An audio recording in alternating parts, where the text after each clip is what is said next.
Have you ever stood before an ancient ruin and felt watched? As if the stones themselves were keeping a secret, one too powerful or too dangerous to ever be told? Across the world, buried beneath centuries of dust and silence, lie relics that defy logic. Temples carved with impossible precision, artifacts that appear centuries out of place, and cities that vanished without a trace. Archaeologists have unearthed clues, yes, but for every answer, a dozen new questions emerge. Who built these structures long before recorded history?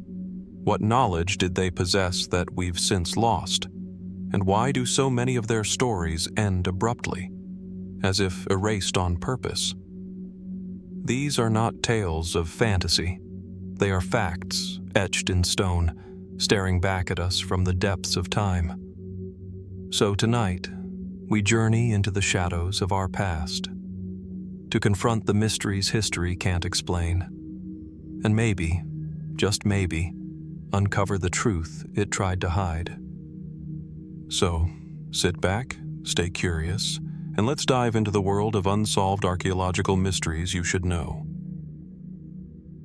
Nestled in the gentle current of the Zbruch River in western Ukraine, where sun-dappled water flows past honey-scented hills, a silent sentinel stands, the Zbruch Idol. Carved from gray limestone and rising roughly 2.5 meters, this four-sided pillar bears the weathered traces of a world long vanished. 3 horizontal tiers beneath its rounded cap are etched with figures, a mysterious procession of gods, humans, and something more inscrutable. Imagine the riverbed in midsummer 1848, drained low and revealing a strange shape emerging from the shallows near the village of Lichkivtsi. The landowner's workers pulled the heavy stone into the open, and the world caught its breath. What exactly had been uncovered? A sacred monument of a pagan faith? A boundary marker from a forgotten culture? Or something else altogether? Scholars have long proposed that the 3 tiers represent the cosmos itself, the lower world beneath, the mortal realm in the middle, and the celestial sphere above. On the top level, each face of the pillar bears its own attribute: a horn, a ring, a horse and sword, a fading solar symbol. One early interpretation saw the figure as the Slavic god Svetovid, 4-headed, all-seeing, gazing toward the 4 corners of the earth. Yet the deeper we look, the less clear things become. Some historians have even questioned the statue's authenticity, suggesting it might not belong to the 9th century at all, but to the early 19th, perhaps even a creative hoax inspired by the romantic fascination with pagan antiquity.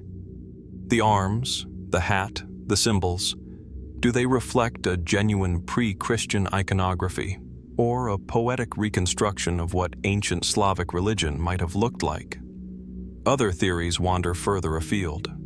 Some researchers see echoes of nomadic influence, Turkic or Cuman funerary steles, carved with similar forms. Was this monument truly the work of a settled Slavic community, or does it bear the imprint of steppe tribes who once roamed this region? Was it a cultic altar, a family tombstone, or perhaps a cosmic map, the universe itself rendered in stone?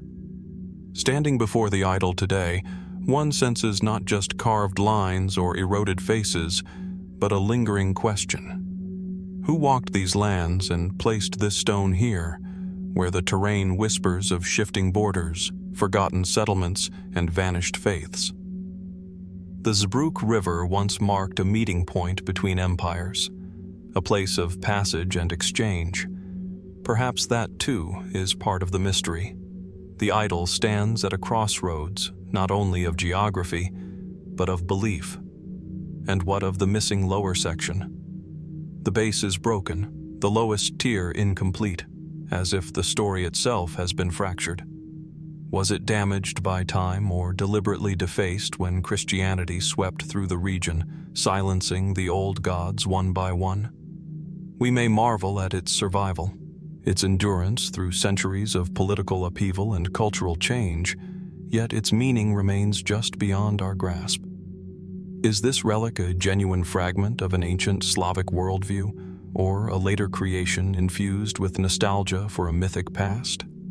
Did it once stand upon Mount Bohit, a sacred hill where rituals were performed to honor unseen forces? Or is that legend, too, a reflection of what we long to believe about our own beginnings?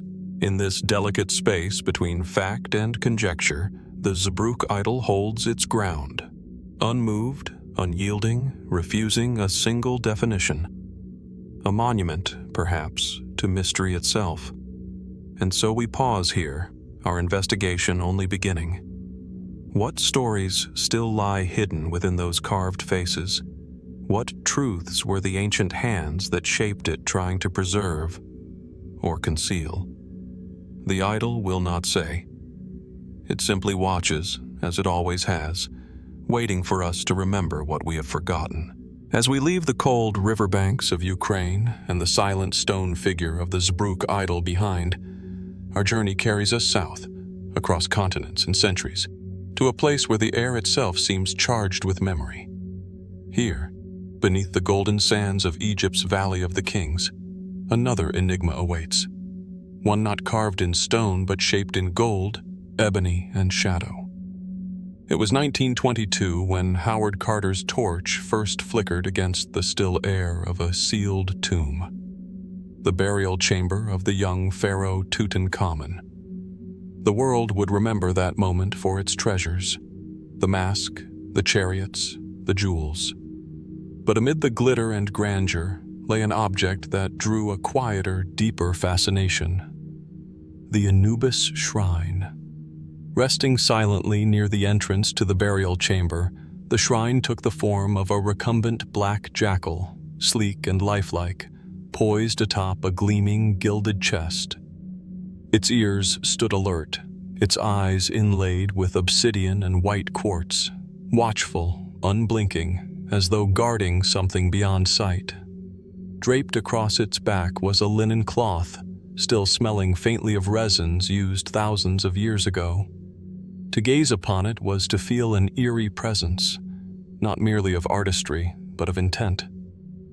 Anubis, the god of embalming and the protector of the dead, was a familiar figure in Egyptian belief. Yet this shrine was unlike any other found before or since. The dog-headed deity was not merely symbolic here. It was stationed at the very threshold between life and death, facing the tomb's sealed doorway.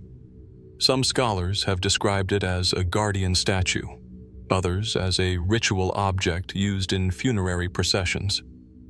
But even among Egyptologists, questions linger. Why, in a tomb already overflowing with objects meant for protection and passage, was this particular shrine placed in such a deliberate position, alone, between chambers, as if standing watch? And why was the jackal's mouth sewn shut? Detailed examination revealed that the Anubis figure had been built with astonishing precision. Beneath its gold and pitch-black coating, layers of plaster smoothed over fine-grained wood gave it an almost living texture. On the chest below, intricate panels were inscribed with protective spells and the names of deities. Inside, Carter's team found small ritual objects, amulets, miniature knives, and fragments of linen wrappings, arranged as though part of an unfinished ceremony. Mainstream archaeology interprets the Anubis shrine as a symbol of protection, a ceremonial guardian placed there to ensure that the boy king's spirit could journey safely to the afterlife. The shrine's orientation, facing outward toward the entrance, would have symbolized Anubis warding off intruders and evil spirits. And yet, there are subtleties that resist tidy explanation. For instance, the placement of the shrine is inconsistent with other royal burials of the period. In earlier tombs, representations of Anubis appeared in paintings or reliefs, not as freestanding effigies with sealed mouths and hidden compartments. Some researchers have speculated that the shrine may have had a dual role, both protective and initiatory, perhaps linked to rituals performed before the final sealing of the tomb. Others take a more speculative approach. Could the Anubis shrine have been a repository, not for the material remains of ritual, but for knowledge itself? Ancient Egypt was a civilization steeped in symbolism, where every gesture, color, and form held layers of meaning. The jackal, associated with the necropolis and the western horizon, was believed to guide souls through liminal spaces between light and darkness, mortality and eternity. Some theorists have suggested that the shrine's construction might encode spiritual or astronomical information, that its design could have aligned with celestial principles used by the priests of Anubis in their rites. Then there are those who point to the mysterious state in which the shrine was found. Unlike many other objects in the tomb, it bore no sign of theft or disturbance. Its linen covering, though centuries old, was still carefully draped, as if placed by deliberate hands not long before the tomb was sealed. Could this suggest that the shrine had a final, secret purpose? Perhaps an invocation or sealing ritual performed by the priests after all others had departed? A more fringe notion proposes that the Anubis shrine represents not just a guardian, but a conduit, a symbolic link between the physical world and the Duat, the Egyptian underworld. According to this view, the sewn mouth of Anubis was not to silence him, but to prevent words of power from escaping prematurely. The figure thus became a vessel of containment, guarding both from without and within. Skeptics, of course, urge restraint. The simplest explanations often prove most reliable. The shrine is a masterpiece of funerary art, an embodiment of protection, placed in the tomb according to theological conventions we may not yet fully understand. But even among cautious scholars, the sense of unease persists. The Anubis shrine feels alive, purposeful in a way that transcends decoration. There's also the peculiar question of its materials. The gold leaf, black resin, and obsidian inlay, all sourced from distant regions, suggest an extraordinary level of ritual importance. And yet, there are no surviving records of its creation, no known parallels in other royal tombs. It seems to appear fully formed, without precedent, without successor. Perhaps that is what gives the shrine its haunting power. It is both intimate and alien, a relic from a world that believed death was not an ending, but a transition, a passage requiring guardians, guides, and secrets. The Anubis shrine stands at that threshold still, its gleaming eyes fixed on eternity, its meaning obscured beneath layers of gold and myth.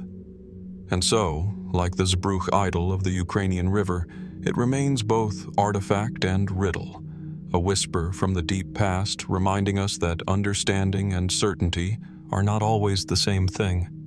What was the Anubis shrine truly for? Was it merely a guard at the door of death? Or something more profound? A symbol of forgotten rites, meant only for the eyes of gods and kings? No inscription answers, no record explains.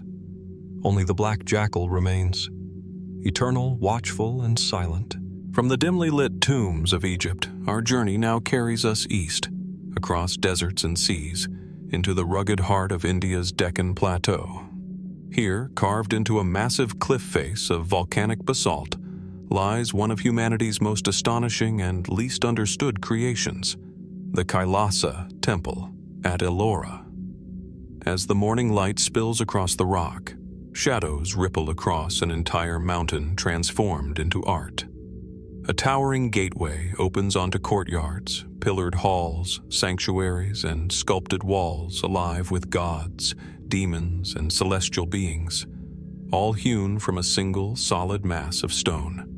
There are no joints, no seams, no signs of assembly. The temple was not built. It was carved, top down, from the living rock itself. The sheer scale defies comprehension. The Kailasa Temple measures over 60 meters long, 30 meters wide, and 33 meters high. It contains intricate carvings, multi-level shrines, freestanding pillars, and a central tower that rises like a peak from the heart of the mountain. To stand within its shadow is to feel dwarfed not only by its size, but by the audacity of its conception. Archaeologists attribute its creation to the 8th century Rashtrakuta king Krishna I, who ruled over a flourishing empire in central India.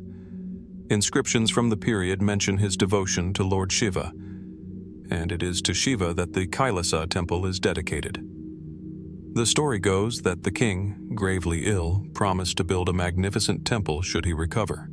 When he did, construction began, not from the ground upward, but from the mountain's summit downward. That decision alone has puzzled experts for centuries.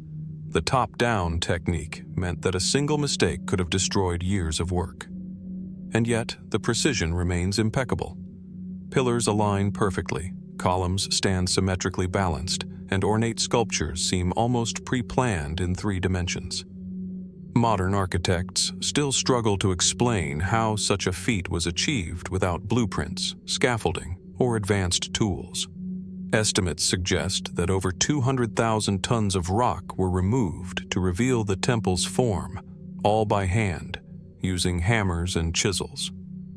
Some calculations claim this would have taken more than a century of continuous labor, yet inscriptions indicate it was completed in less than 20 years. Even assuming thousands of workers, the numbers seem impossible. So how was it done?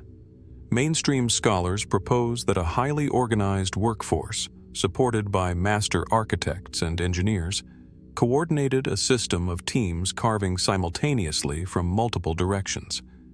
The ancient Indian guilds of stonemasons were known for their precision and could have passed down techniques now lost to time.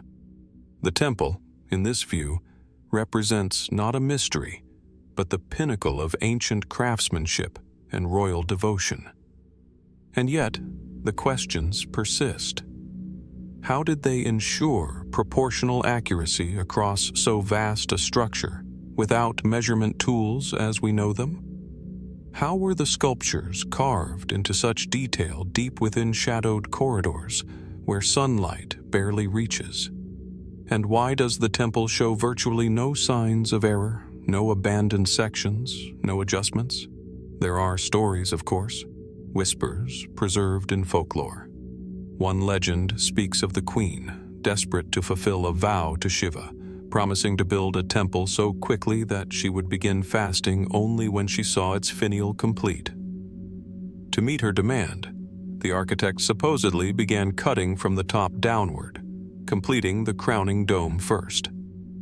The myth may be poetic, but it mirrors a deeper truth. Something about this structure seems to defy time and logic alike. Some theorists have ventured further. They suggest the temple was not carved in a single generation, but stands upon an older site, reworked by successive dynasties, each layer adding to a design whose origin is now lost. Others speculate that the Kailasa was part of a larger, sacred geometry aligned with celestial patterns.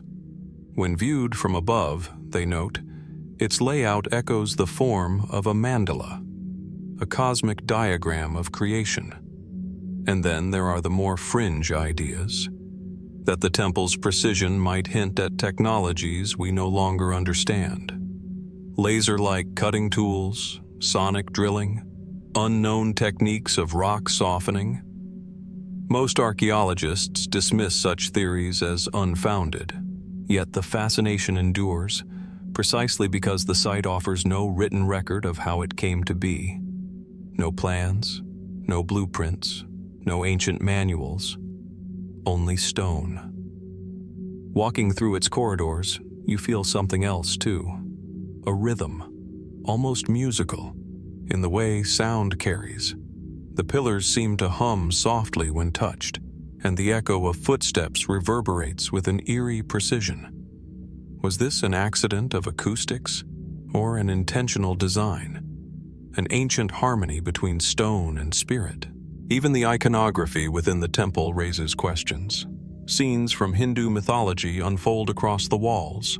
Shiva slaying demons, celestial dancers frozen in mid-motion, gods ascending on divine chariots, yet their arrangement follows no simple narrative order. Some panels seem older, their style distinct from the rest, as if preserved from an earlier epoch. Could they be remnants of a forgotten sanctuary, one that predated the Rashtrakutas entirely? Mainstream archaeology can describe what the temple is. It can estimate when it was made. But the question of how, and perhaps even why, still hangs in the air. The Kailasa stands as a paradox, an ancient construction that feels, in its mastery, almost futuristic. As evening falls, the fading sunlight traces patterns across the carved walls. The figures seem to move, a trick of shadow, or perhaps the play of centuries-old artistry. Somewhere, deep within the stone, one feels a sense of quiet persistence, as if the temple itself remembers every strike of the chisel, every voice of the artisans who shaped it. Was the Kailasa Temple simply a supreme act of devotion, a monument to faith and perseverance? Or does it represent something more? An inheritance of knowledge, lost and rediscovered across ages? No definitive answer has ever been found, and perhaps none ever will be. For now, the mountain remains, its heart hollowed into divinity, its silence echoing with questions time has yet to answer. Leaving the monolithic grandeur of India's Kailasa Temple behind, we now travel to the heart of southern Africa, where the rolling hills of Zimbabwe hide one of the continent's most enigmatic archaeological treasures, the Great Zimbabwe Ruins. Here, amid the heat of the savanna and the whisper of wind through ancient stone, a vast complex emerges, a testament to human ingenuity, ambition, and mystery. From a distance, the ruins resemble a city frozen in time. Massive walls, constructed entirely without mortar, rise in graceful curves and angular enclosures. The stone blocks, carefully shaped and stacked, cling to each other as though defying gravity itself. These walls, some more than 5 meters high, stretch across rocky hilltops and valleys, forming an intricate network of enclosures, passageways, and terraces. The largest, known as the Great Enclosure, encircles an open courtyard larger than a modern football field, its elliptical walls imposing and precise. Archaeologists estimate that the city flourished between the 11th and 15th centuries, becoming the heart of a powerful kingdom whose influence stretched across southern Africa. Its builders left no written records. What we know comes primarily from the stone itself and the artifacts scattered among the ruins: soapstone figurines, iron tools, pottery shards, and the occasional gold ornament.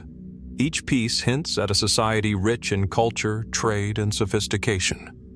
Yet for all the evidence, the questions remain. How did these builders, without mortar or modern tools, manage to erect walls that have withstood centuries of weather and erosion? How did they organize labor and resources to shape stones weighing hundreds of kilograms into such precise patterns? And why was the city eventually abandoned, leaving these monumental structures to the elements?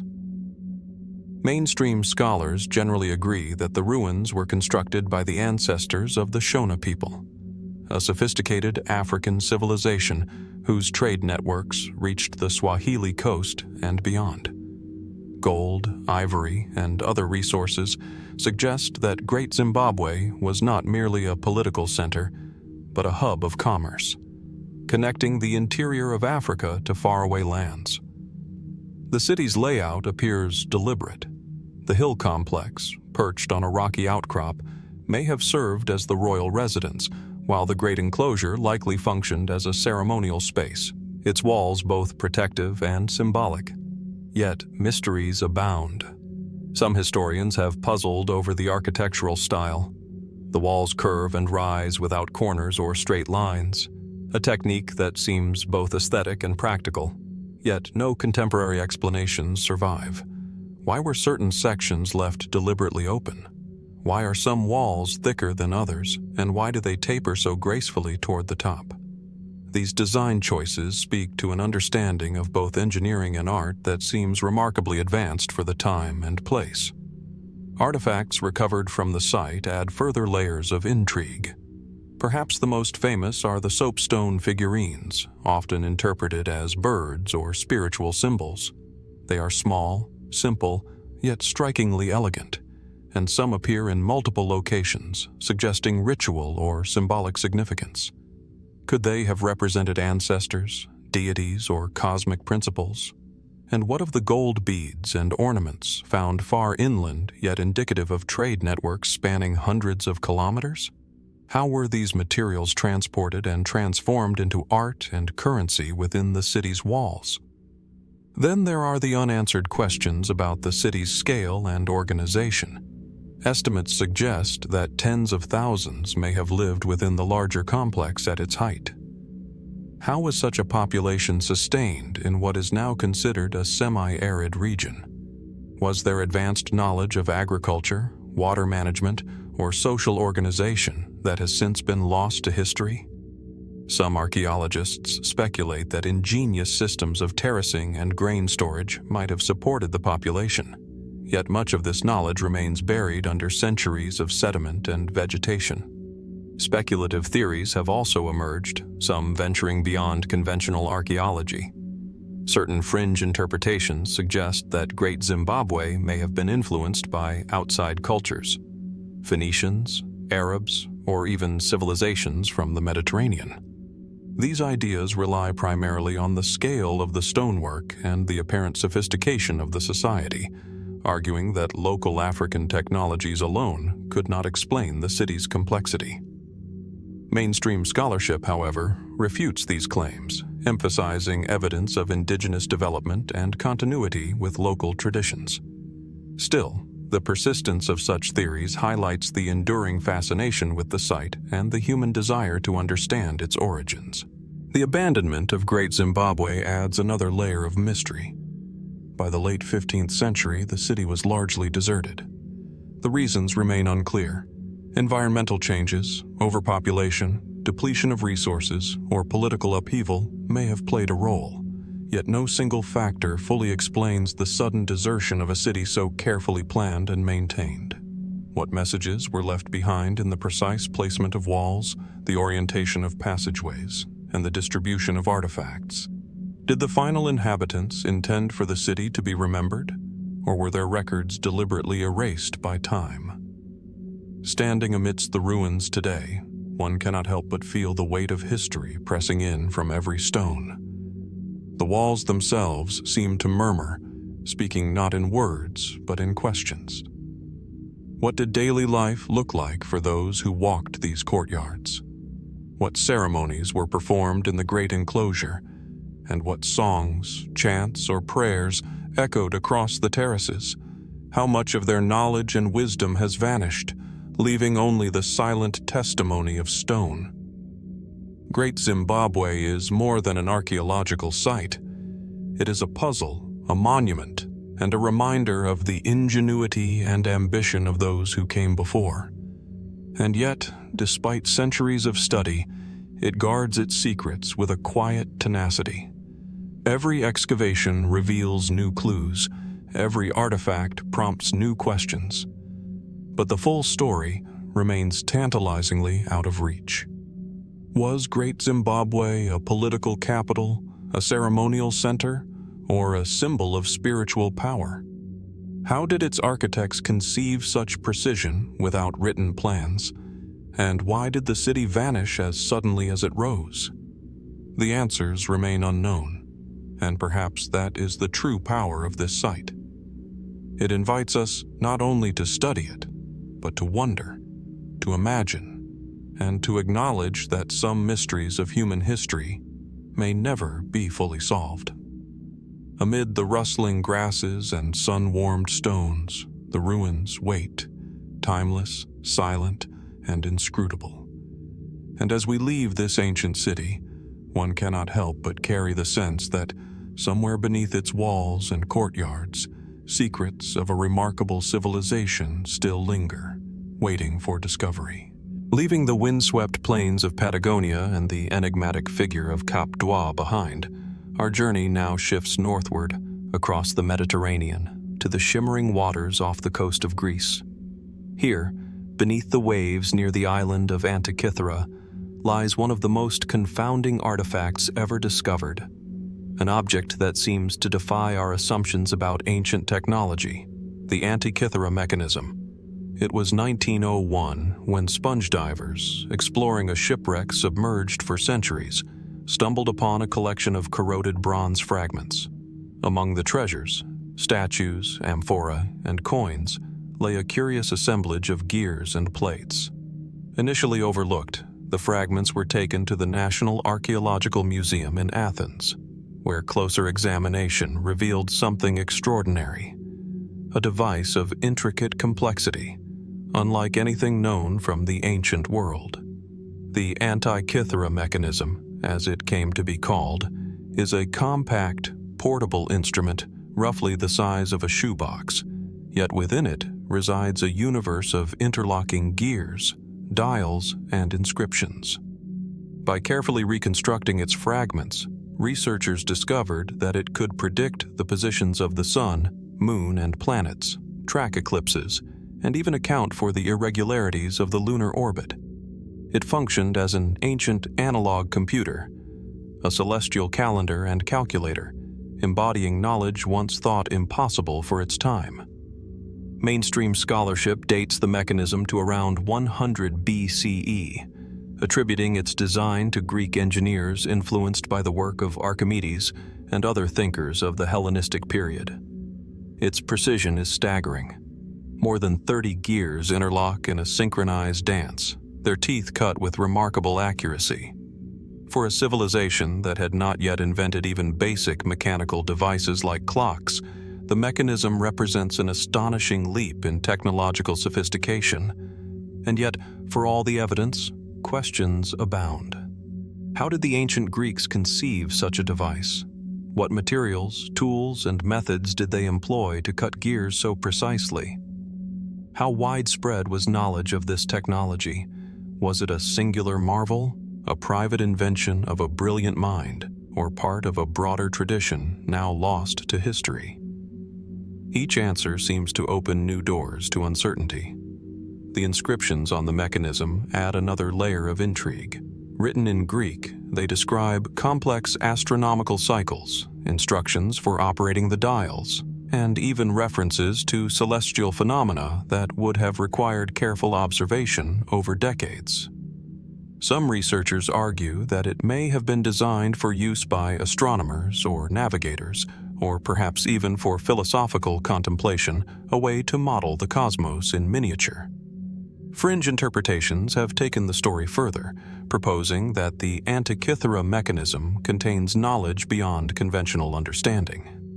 Some speculate that it demonstrates an understanding of orbital mechanics, a level of sophistication not believed to have existed until the European Renaissance. Others suggest that it represents a fragment of a far older, forgotten technology, one whose principles were lost and only rediscovered millennia later. While these ideas remain speculative, they underscore the profound sense of wonder that the mechanism inspires.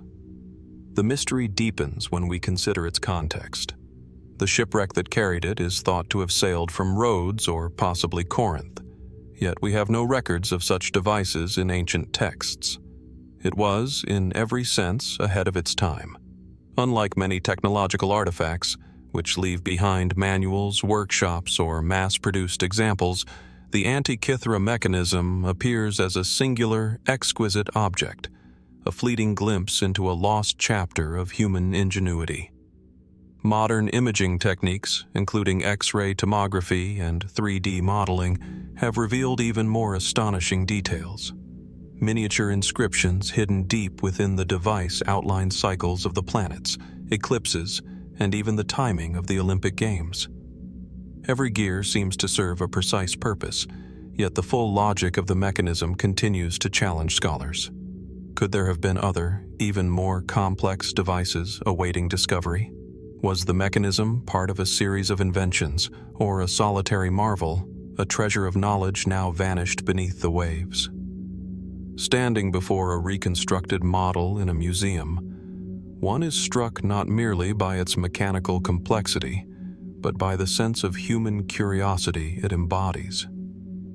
Here is an object designed to chart the heavens, to transform observation into understanding, to make the cosmos tangible, a bridge between the mortal and the divine. It is as beautiful as it is confounding, a testament to intellect, imagination, and craftsmanship. And yet, it remains incomplete. Fragments missing, details lost, secrets submerged with the ship that carried it. The Antikythera Mechanism challenges our assumptions about history, urging us to reconsider the capabilities of civilizations long gone. It prompts us to ask, what other knowledge has been lost to time? What inventions, what insights might remain hidden, awaiting rediscovery? Like the silent stones of Great Zimbabwe or the carved corridors of the Kailasa Temple, the Antikythera Mechanism stands as a reminder that history is often more complex, more mysterious than we allow ourselves to imagine. Its gears turn silently across the centuries, and in their rotation lies a question we cannot yet answer. How far had humanity already reached before history left its mark? In the quiet glow of the museum light, the mechanism seems almost alive, a relic that defies explanation, that bridges past and present, that whispers of knowledge just beyond our grasp. And as we leave this fragment of antiquity behind, we are left with the profound sense that the story of human ingenuity is far from complete, and that some mysteries may endure, waiting for the patient and curious to uncover them. Leaving behind the intricate gears of the Antikythera Mechanism and the ingenuity of ancient Greece, our journey now stretches across the Pacific Ocean to one of the most remote inhabited places on Earth, Easter Island. Here, isolated in a vast expanse of ocean, a landscape dotted with monumental stone figures raises questions that have captivated explorers and archaeologists for centuries. The Moai statues. As you approach the island's volcanic slopes, the first glimpse of a Moai emerging from the ridge is breathtaking. Towering, immovable, and silent, these statues range from 3 to 10 meters in height, carved from the island's volcanic tuff and often weighing dozens of tons. Their elongated faces, deep eye sockets, and pronounced chins give them a presence that is both serene and uncanny, as if the ancestors themselves watch over the land. The Moai are almost always positioned to face inland, toward the villages, as though guardians of the people who once thrived here. The construction of these figures is believed to have occurred between the 13th and 16th centuries by the Rapa Nui people. The sheer scale of the statues is staggering, but what is even more perplexing is the method by which they were quarried, transported, and erected. Most Moai were carved at Rano Raraku, a volcanic crater that served as a massive workshop. From there, they were moved across uneven terrain, some over 8 kilometers to their final resting places along the coastline. How did a society lacking draft animals or advanced machinery achieve such feats? Ropes, wooden sledges, and sheer manpower have been suggested, yet debates continue over whether these explanations fully account for the precision and scale observed. Each Moai tells a story, not just of craftsmanship, but of culture, politics, and belief. Many are adorned with pukao, cylindrical hats of red scoria, adding weight and height, and perhaps symbolic authority. Their placement along ceremonial platforms, known as ahu, indicates a deep connection to ritual and ancestor worship. These platforms, often raised and facing the sea, suggest that the statues were not merely decorative, but served as spiritual intermediaries, linking the living community with their forebears. Yet mysteries remain. Why did the construction of Moai cease abruptly? By the 17th century, many statues were toppled, and the once thriving society experienced dramatic decline. Environmental degradation, overpopulation, warfare, and resource scarcity are often cited, but the exact combination of causes remains unclear. Some archaeologists suggest that competition between clans drove the rapid erection and eventual destruction of these monuments. Others propose that cultural or religious shifts rendered the statue's symbolic power obsolete. Beyond the practical questions of construction lies the enigma of design. The statues share common stylistic traits, yet no two are identical. What guided the hands of the sculptors? How did they envision these figures so consistently across generations? And why, in an island so remote, did this society develop such a distinctive artistic expression, unmatched anywhere else in the world? Speculative theories have also emerged. Some researchers have suggested that the Moai's weight and balanced form indicate an understanding of physics and engineering that surpasses what might be expected of an isolated society. Fringe hypotheses have even proposed that the statues were moved by unknown means, or that their orientation encodes astronomical or geomantic knowledge. While these ideas remain debated, they underscore the enduring fascination the Moai inspire. They are more than stone. They are questions made visible, challenges carved in tuff. Excavations in recent decades have revealed hidden complexities.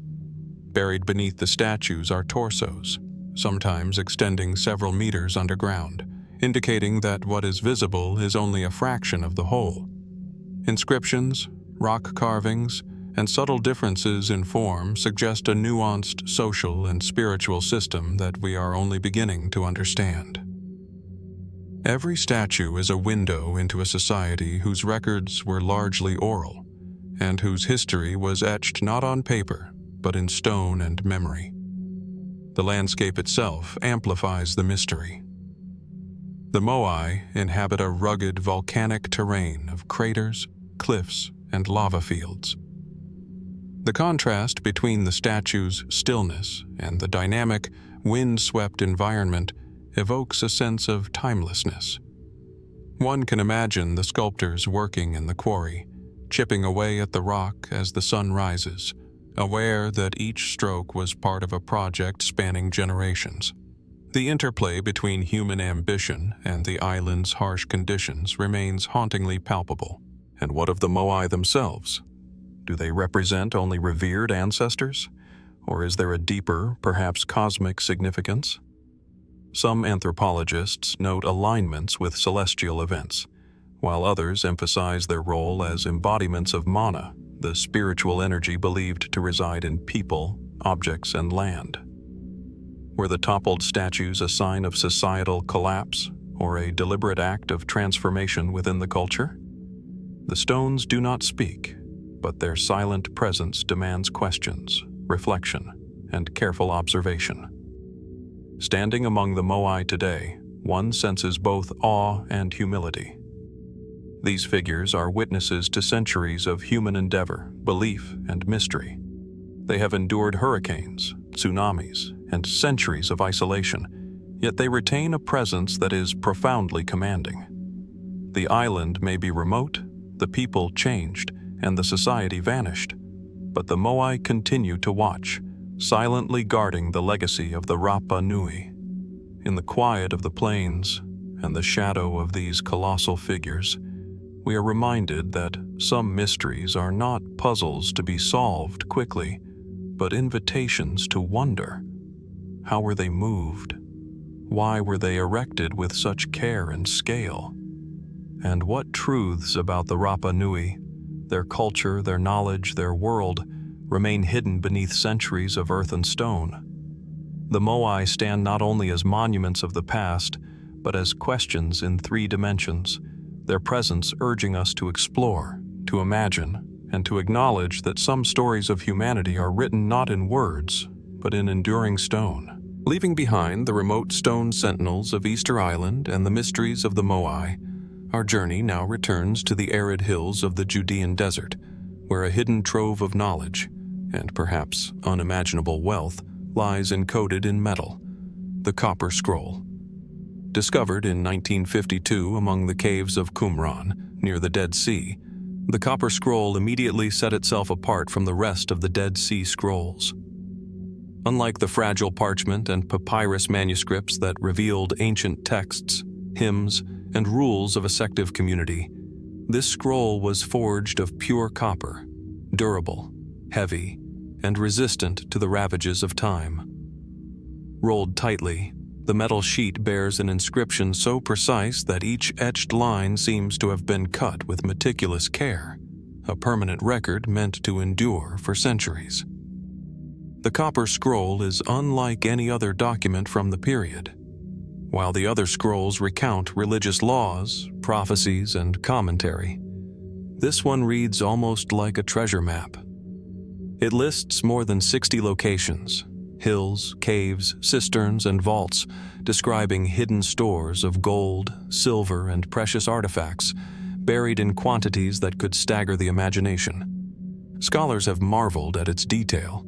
Distances, measurements, and landmarks are enumerated with apparent precision, yet the landscape has changed drastically over 2 millennia.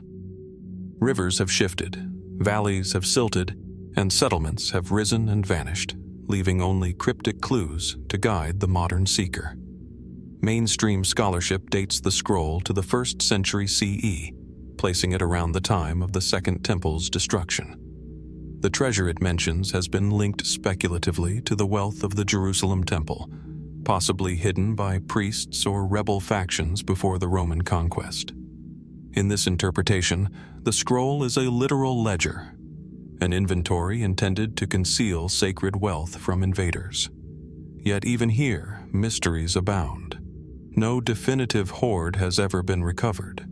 The locations described may have been deliberately misleading, coded, or long since lost to history. The scroll's material itself raises questions. Copper is durable, yes, but difficult to inscribe. Unlike ink on parchment, the letters had to be etched into the metal with tools capable of precise engraving. The effort involved suggests that whoever created it intended permanence, yet also secrecy. Why choose copper rather than a simpler medium? Was it for longevity, security, or perhaps symbolic significance? A message written in a material that would survive generations of upheaval? Attempts to locate the treasure have spanned decades. Archaeologists, adventurers, and treasure hunters have scoured the Judean hills, probing caves, valleys, and ancient ruins, yet the scroll's riches remain elusive. Part of the challenge lies in interpretation. The place names listed are obscure, sometimes known only through historical or biblical reference, and some measurements are ambiguous or unclear. Furthermore, the landscape has shifted dramatically over the last 2 millennia. Could the treasures still exist, hidden in a dry cistern or concealed within a rock fissure? Or were they recovered long ago, the record deliberately forgotten by those who took them? Some fringe theories deepen the intrigue. A few suggest the treasure may not be material wealth at all, but symbolic. A metaphorical guide to spiritual or religious truth encoded in metal. Others posit connections to lost sects, secretive cults, or even esoteric knowledge, hinting that the scroll is part of a larger narrative of hidden wisdom preserved through secrecy. While these ideas remain speculative, they underscore the magnetic power of the copper scroll. It captivates because it promises discovery, yet thwarts it at every turn. Even the very act of reading the scroll is fraught with complexity. Unlike conventional manuscripts, the copper scroll's letters are etched deeply, often corroded, requiring careful reconstruction. Scholars have spent years deciphering its text, revealing treasures in both description and metaphor. Yet every answer seems to provoke a dozen new questions. How literal were its directions? Were measurements exact or coded? Did its creators intend the wealth to be recovered or merely cataloged for eternity? The copper scroll also invites reflection on the society that produced it.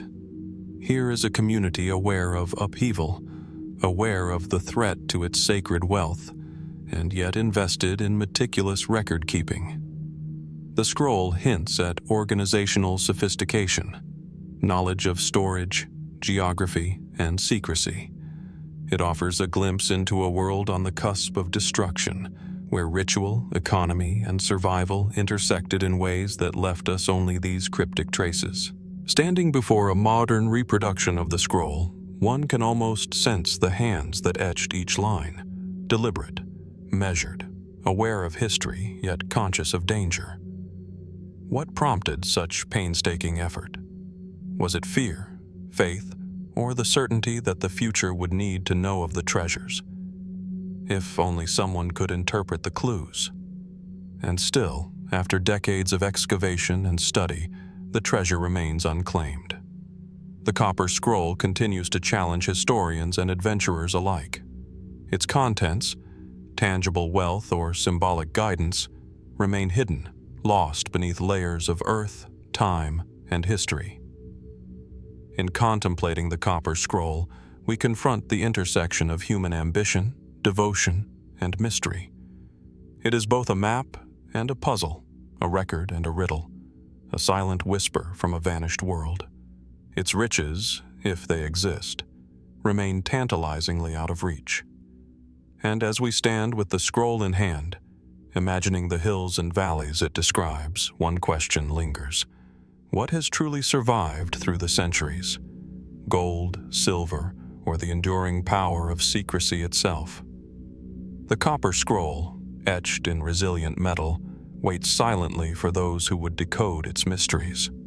And in its silence, it reminds us that some treasures are not merely objects to be found, but stories to be pondered, puzzles that endure, and questions that time itself has yet to answer. Leaving the arid hills of the Judean desert and the enigmatic promise of the copper scroll behind, our exploration now turns eastward, across oceans and centuries, to the islands of Japan. Here, amidst the verdant valleys and quiet riverbanks of the Jomon period, lies a series of artifacts whose purpose continues to puzzle archaeologists and historians alike: the Dogu Figurines. These small, intricately crafted clay figures, often no more than 30 centimeters in height, exude a presence that belies their size. With exaggerated eyes, delicate limbs, and elaborate patterns etched into their surfaces, the Dogu are both familiar and alien. Some appear humanoid, while others take on almost otherworldly forms, their torsos accentuated, heads oversized, and limbs bent in ways that suggest ritual or symbolic significance.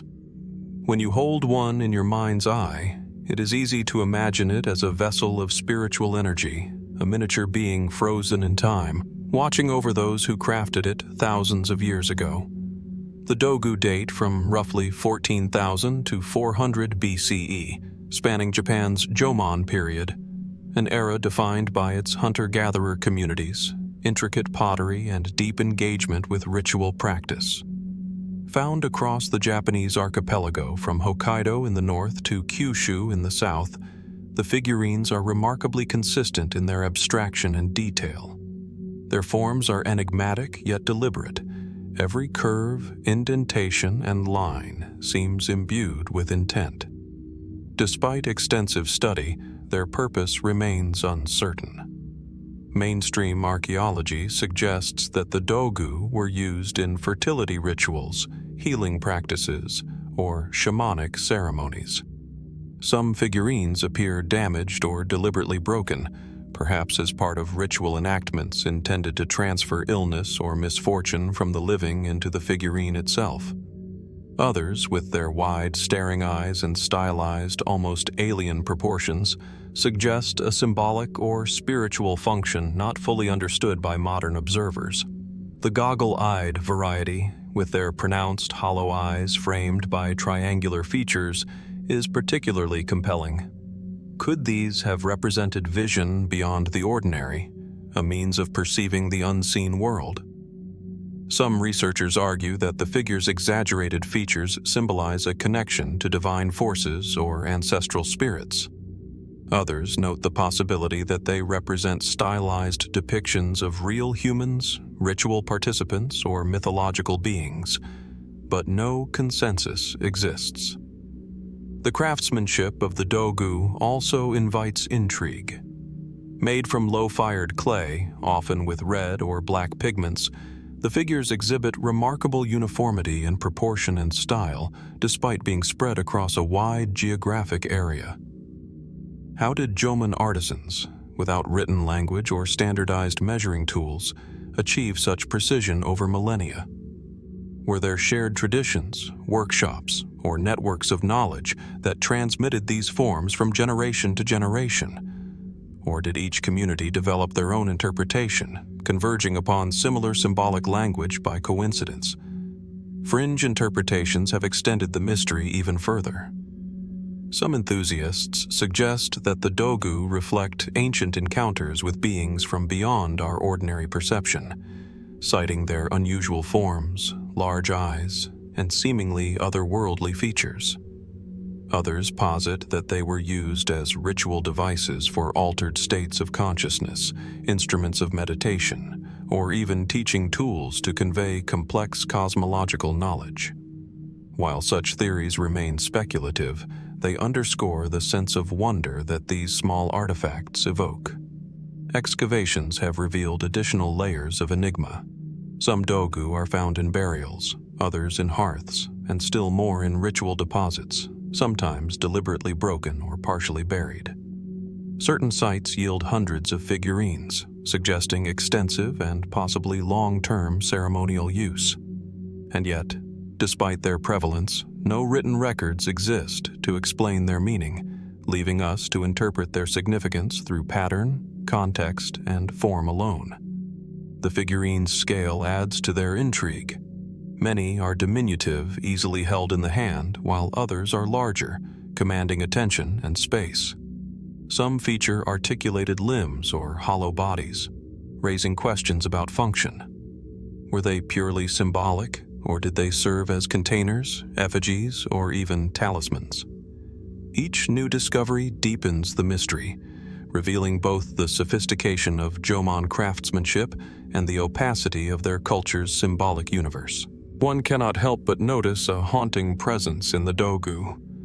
Their eyes, often wide and unblinking, seem to look back across millennia, challenging our assumptions about the people who created them. Were they observers, guides, or intermediaries between the human and spiritual worlds? Did the figurines serve as protective guardians, ceremonial instruments, or repositories of sacred knowledge?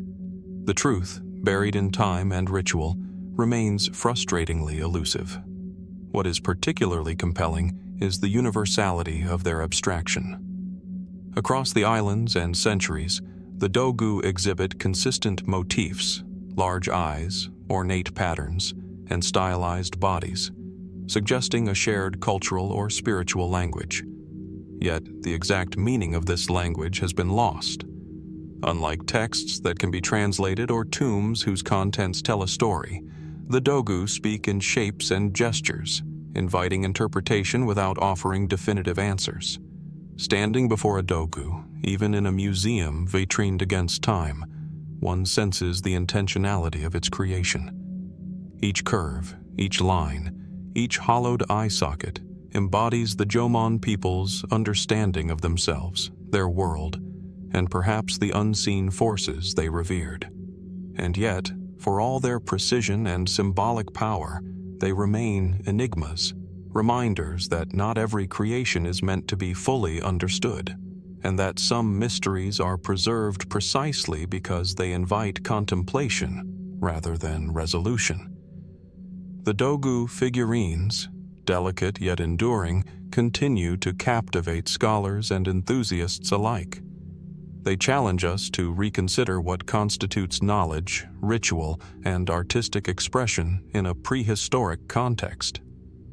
They ask us to imagine a world in which humans engaged deeply with the intangible, the spiritual, the symbolic, and the mysterious, leaving traces that survive in clay, but whose meaning endures only in question. As we leave the quiet valleys of ancient Japan and the staring eyes of the Dogu behind, we are reminded that not all historical mysteries are grand in scale. Some reside in the small, the personal, and the enigmatic, artifacts that, despite their modest size, hold a universe of unanswered questions. What did the Dogu see? What did they witness? And what truths about the Jomon people remain hidden, waiting for eyes patient enough to observe, and imagination daring enough to wonder? Leaving behind the contemplative gaze of the Dogu figurines in ancient Japan, our journey now moves across continents to the windswept deserts of Peru, where a peculiar and unsettling discovery has challenged conventional understanding of human history: the Paracas Skulls.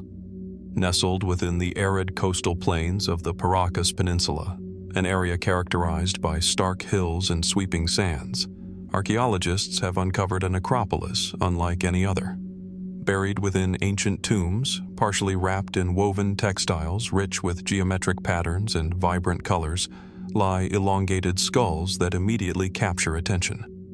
These are not ordinary human skulls. Their shapes are dramatically stretched, tapering toward the back of the cranium in a way that seems almost deliberate, almost unnatural. The eye sockets, jaw lines, and cranial volumes are slightly larger than typical human anatomy, lending the skulls an appearance at once familiar and otherworldly. The Paracas culture, which flourished between roughly 800 BCE and 100 BCE, produced a society renowned for its textile work, complex rituals, and deep understanding of their arid environment. The elongated skulls were found alongside finely crafted grave goods, pottery, tools, and intricate fabrics that speak to a society with sophisticated craftsmanship and social organization. Yet the skulls remain the most enigmatic of all their creations, raising questions that continue to puzzle researchers and enthusiasts alike.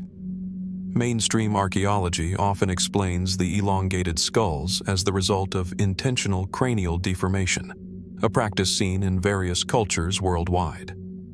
From infancy, the skulls of some children were bound tightly with cloth or boards, gradually reshaping the cranium over years. In this context, the elongation could symbolize status, beauty, or affiliation with elite social or religious groups. It is a plausible explanation, supported by historical records and anthropological studies. Yet the Paracas skulls resist simple categorization. Even accounting for deliberate cranial deformation, many of these skulls display unusual features. Cranial volume up to 25% larger than the average modern human, distinct bone structures, and in some cases, unusual sutures that do not align with normal human anatomy.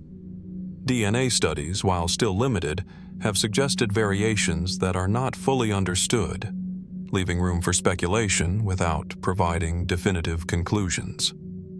Their presence evokes further questions about the Paracas people themselves.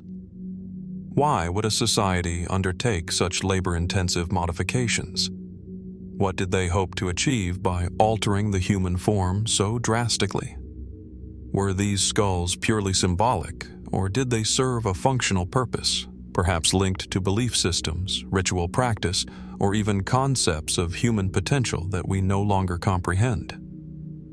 The context of their discovery adds to the mystery. Many skulls were buried with the dead in ceremonial arrangements, carefully wrapped and placed in niches or stone-lined tombs. The combination of craftsmanship, ceremonial care, and unusual anatomy suggests a society deeply invested in ritualized expressions of identity and status. And yet, beyond the immediate cultural context, their significance remains opaque.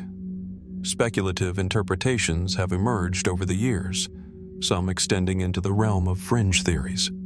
Certain enthusiasts propose that the Paracas skulls may represent hybridization, genetic experimentation, or contact with unknown human species. Others suggest extraterrestrial connections, citing the distinct cranial shapes and larger brain volumes.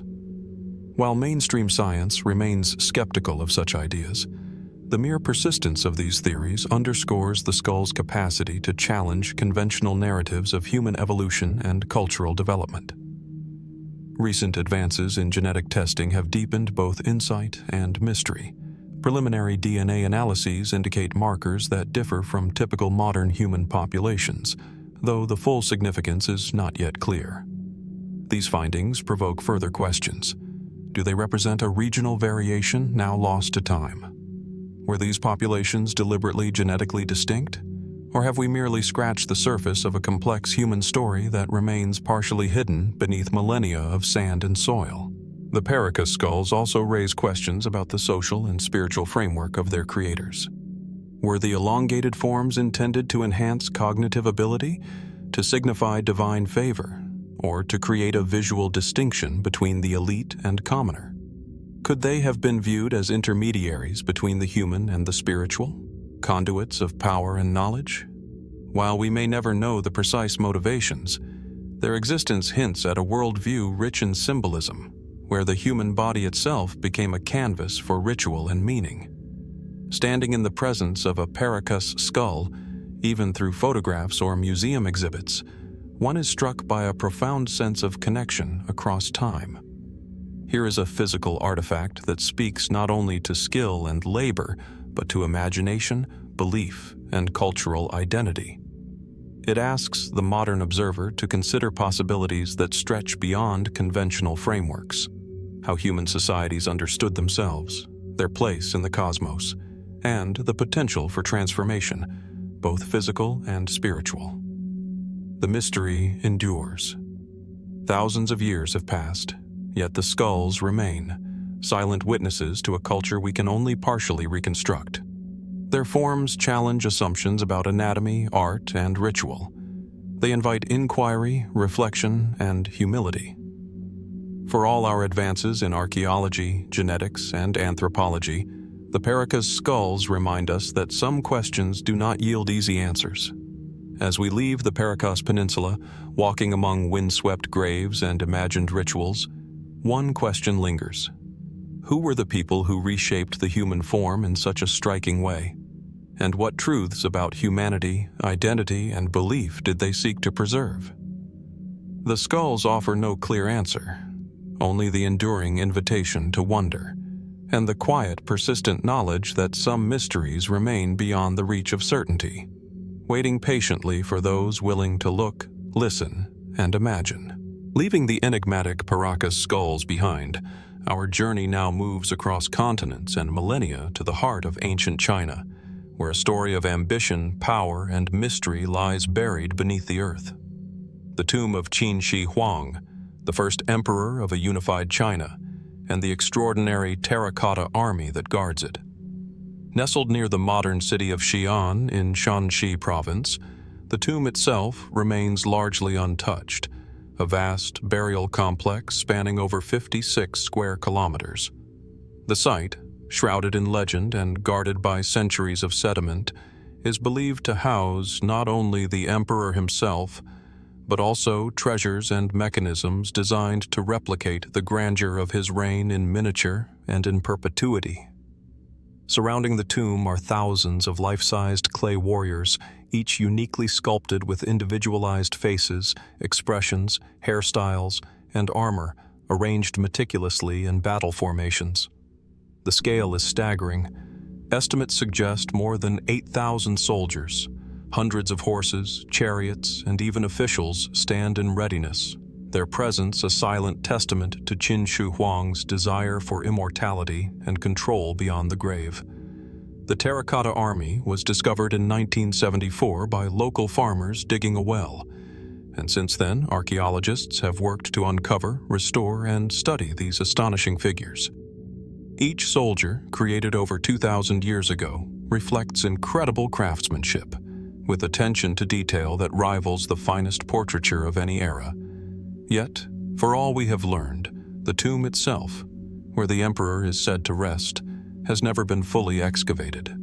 Ancient texts describe rivers of mercury, traps, and celestial diagrams, warning that the emperor's final resting place is protected by both engineering and enchantment. Modern surveys confirm unusually high concentrations of mercury in the surrounding soil, hinting at the accuracy of these accounts, but the full extent remains unknown. The scale and complexity of the site pose fascinating questions.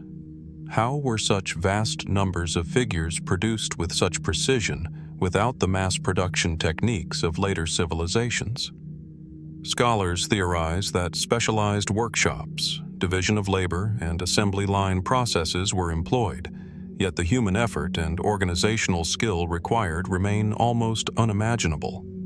Did artisans work from templates, or were these figures individually sculpted from observation and imagination?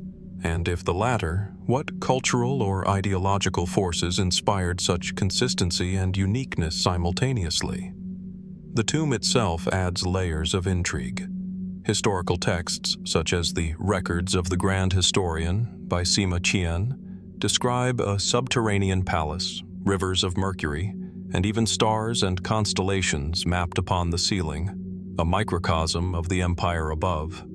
If true, the tomb is not merely a resting place, but a deliberate replication of the cosmos, a place where imperial authority extends beyond death.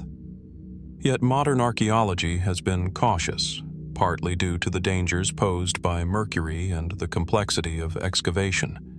The full chamber, with its treasures and secrets, remains tantalizingly beyond reach. Even the figures themselves provoke speculation.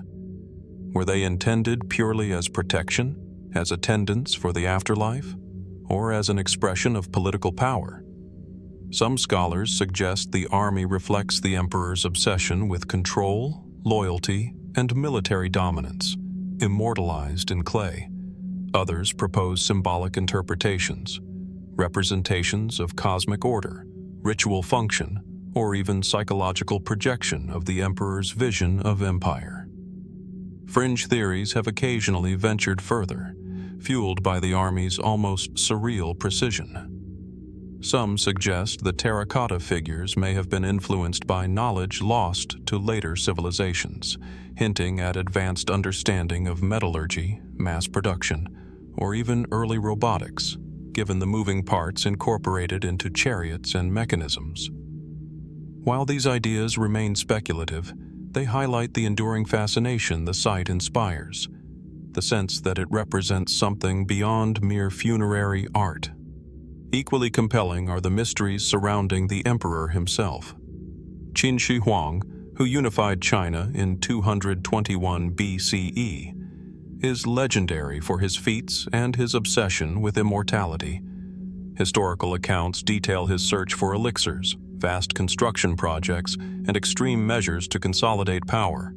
The Terracotta Army can be seen as an extension of this personality, a desire to project authority across both life and death. Yet questions linger. What did he hope to achieve with such elaborate preparations for the afterlife? Did he anticipate future generations would uncover his tomb, and if so, what message was he attempting to send? The surrounding landscape adds a sense of awe and scale.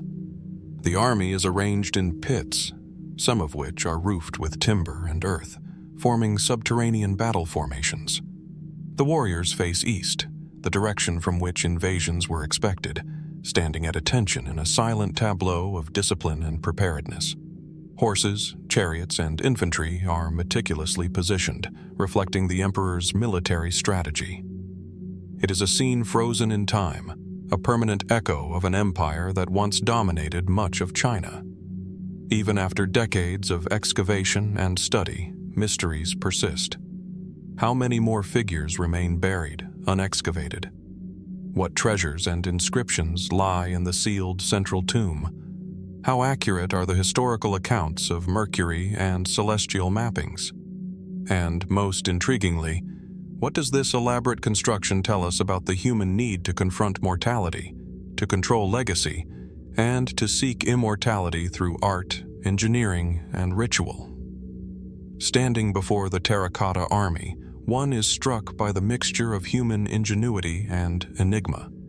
These figures, once intended to serve the emperor in death, now serve a different purpose: to engage the living in wonder, curiosity, and reflection.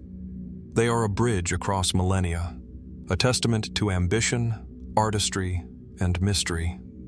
The tomb of Qin Shi Huang, shrouded beneath earth and legend, continues to guard its secrets. Each clay warrior, each chariot, each artifact invites contemplation.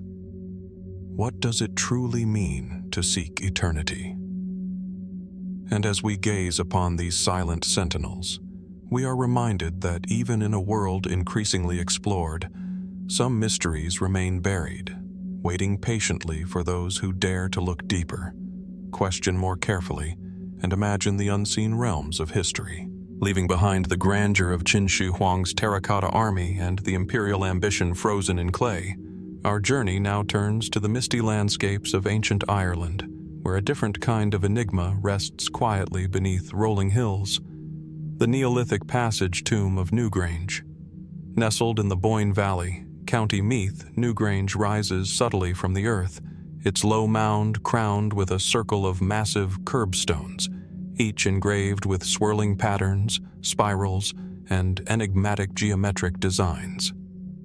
From the outside, it appears unassuming, a quiet hill among many, yet its construction speaks of extraordinary human ingenuity and purpose. The mound stretches over 80 meters in diameter and reaches a height of more than 12 meters, encompassing a stone passage that leads to a cruciform chamber at the heart of the tomb. Within, 3 recesses form a sacred inner sanctum, the walls lined with enormous stones, some weighing several tons, arranged with meticulous precision. Newgrange dates back more than 5,000 years, predating Stonehenge and even the Great Pyramids of Giza. Its sheer age alone invites reflection, but what makes it truly remarkable is its relationship with the sun. On the winter solstice, a narrow beam of light pierces the roof box above the entrance, traveling down the passage to illuminate the inner chamber with a golden glow. This phenomenon lasts only a few minutes, yet it has persisted for millennia, suggesting a sophisticated understanding of astronomy and seasonal cycles. How did Neolithic builders, without modern tools or instruments, achieve such precise alignment? And why devote such effort to a single moment in the year when sunlight touches the heart of the tomb? The purpose of Newgrange remains a matter of debate. Mainstream archaeology generally interprets it as a tomb, a place of burial and ritual for an elite segment of Neolithic society. Excavations have revealed cremated human remains and artifacts, but they are sparse, hinting that Newgrange's significance extended far beyond mere interment. Some scholars suggest it functioned as a ceremonial site, a center for solar and seasonal rituals, or a focal point for the community's cosmological beliefs. Yet even this interpretation leaves unanswered the question of why such effort was expended on construction and alignment, and why these specific patterns and carvings were chosen. The artistry of the curbstones and inner carvings adds layers to the mystery. Spirals, lozenges, and concentric circles dominate the stone surfaces, but their meaning remains elusive. Are they symbolic representations of life, death, and rebirth? Maps of the heavens, water, or spiritual journeys? Or do they encode knowledge that we can no longer decipher? The repetition of certain motifs suggests intentionality and cultural significance, yet the symbol's full meaning is lost to time. Newgrange also raises questions about the society that built it. The construction would have required an immense communal effort, moving stones weighing several tons without the aid of modern machinery, and coordinating labor over decades. What motivated these people to undertake such a colossal project? Was it devotion to ancestors, fear of death, reverence for the sun, or an understanding of forces we have yet to comprehend? The answers remain speculative, but the precision, scale, and artistry point to a culture deeply engaged with both the natural and the spiritual worlds. Some fringe interpretations have ventured further, suggesting astronomical or even metaphysical purposes. Could the alignment and illumination at the winter solstice symbolize a resurrection of the dead, the rebirth of the sun, or the cyclical nature of time itself? Others propose that the tomb's carvings reflect a sophisticated system of knowledge about the cosmos, encoded in stone to guide future generations. While these ideas cannot be proven, they capture the sense of awe and mystery that Newgrange evokes. The tomb's design also presents practical and technical enigmas. The corbelled roof, which has stood intact for over 5 millennia, demonstrates an advanced understanding of weight distribution and engineering. How did Neolithic builders, with stone tools and rudimentary knowledge of physics, construct a chamber capable of enduring thousands of years while simultaneously achieving precise astronomical alignment? Every element of Newgrange, from passage to chamber, from curbstone to roof, seems to combine art, science, and ritual in a way that challenges modern assumptions about prehistoric peoples. Visiting Newgrange today, one is struck by the sense of continuity between past and present. Standing at the entrance, imagining the beam of solstice light illuminating the chamber, there is an awareness of connection across millennia. Those who built it intended not only to honor the dead, but to observe, measure, and celebrate the cosmos, embedding knowledge and belief into stone. Yet much of their meaning remains opaque. The tomb invites reflection on the nature of human curiosity, the desire to understand the universe, and the enduring urge to mark our place within it. Newgrange endures as both monument and mystery. Its walls speak silently of a people who observed the heavens, celebrated cycles of light and shadow, and channeled reverence into stone.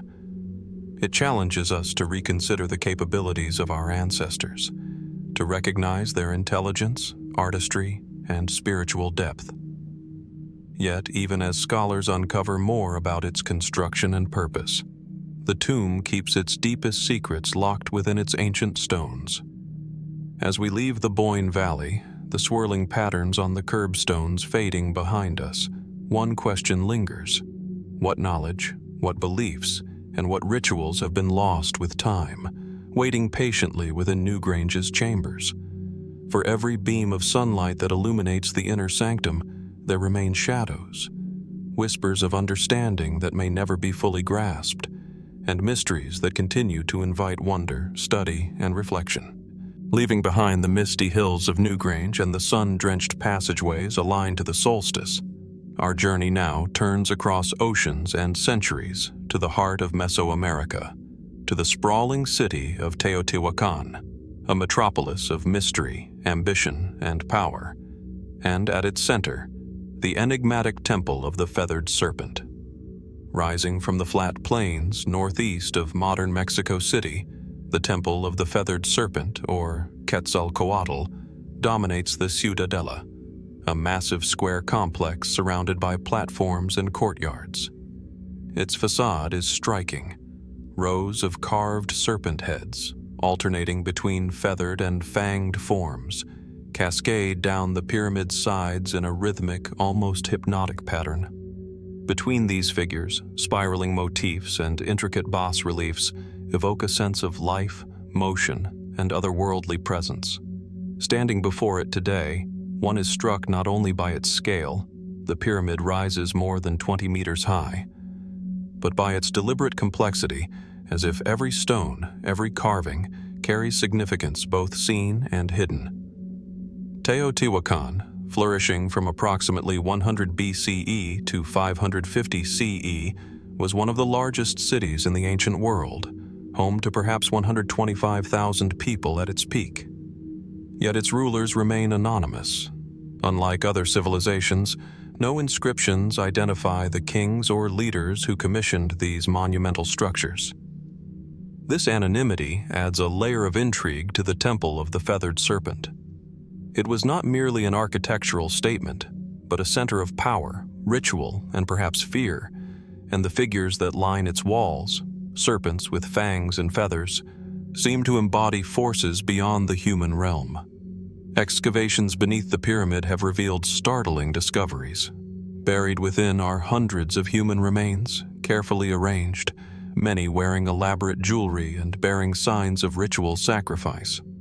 Artifacts made from jade, obsidian, shells, and minerals were interred alongside them. Scholars suggest these offerings may have been intended to appease deities, consolidate power, or symbolize cycles of death and renewal. But the sheer scale of the sacrifices and the meticulous arrangement hint at a society deeply invested in ritual, yet leaving questions about the meaning and purpose of these acts unanswered.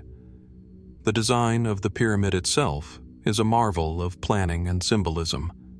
The feathered serpents, whose heads emerge in rows along the stepped platforms, are thought to represent Quetzalcoatl, the feathered serpent deity associated with wind, life, and renewal.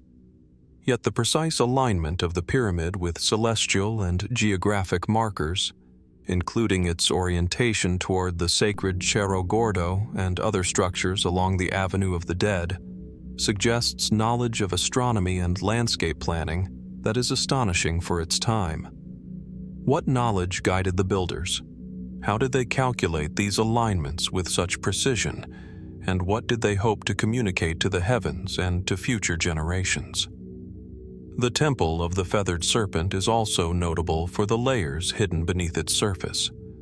Archaeologists have uncovered tunnels and chambers, some of which were sealed intentionally, containing caches of jaguar, serpent, and other symbolic sculptures, often painted in vivid colors that have survived the centuries. Some researchers propose that these subterranean spaces may have been designed as ritual chambers or cosmic representations, connecting the living city above with the underworld or spiritual realms below. The extent and purpose of these hidden structures remain partially explored, their secrets tantalizingly just out of reach. Speculative interpretations add to the intrigue. Some scholars suggest that the temple's serpent motifs and repeated iconography may reflect concepts of duality, life and death, earth and sky, order and chaos, encoded in stone to instruct or remind the populace. Others propose that the pyramid was a stage for elaborate ceremonies that included both elite rulers and the broader population, uniting social, political, and religious functions in one imposing complex. Fringe theories occasionally extend into the supernatural, proposing that the serpents encode knowledge of astronomy, mathematics, or even otherworldly contact. While such ideas remain conjectural, they underscore the enduring magnetism of the site. The pyramid's very construction raises questions about social organization and technological capacity. Thousands of tons of stone, cut, transported, and precisely placed, were required to build the platform. How did a civilization without wheeled transport or draft animals accomplish this feat? The labor and planning suggest a highly organized society with sophisticated knowledge of engineering, logistics, and urban planning. Yet, despite all we can observe, the identity and motivations of Teotihuacan's leaders remain shrouded in mystery, lost to time. Standing before the Temple of the Feathered Serpent today, one cannot help but feel the weight of centuries and the intensity of human ambition. Here, a society that left few written records constructed an enduring testament to power, belief, and ritual, encoding messages in stone, alignment, and sacrifice. Every carved head, every tunnel, every chamber evokes questions about authority, spirituality, and the relationship between humans and the cosmos.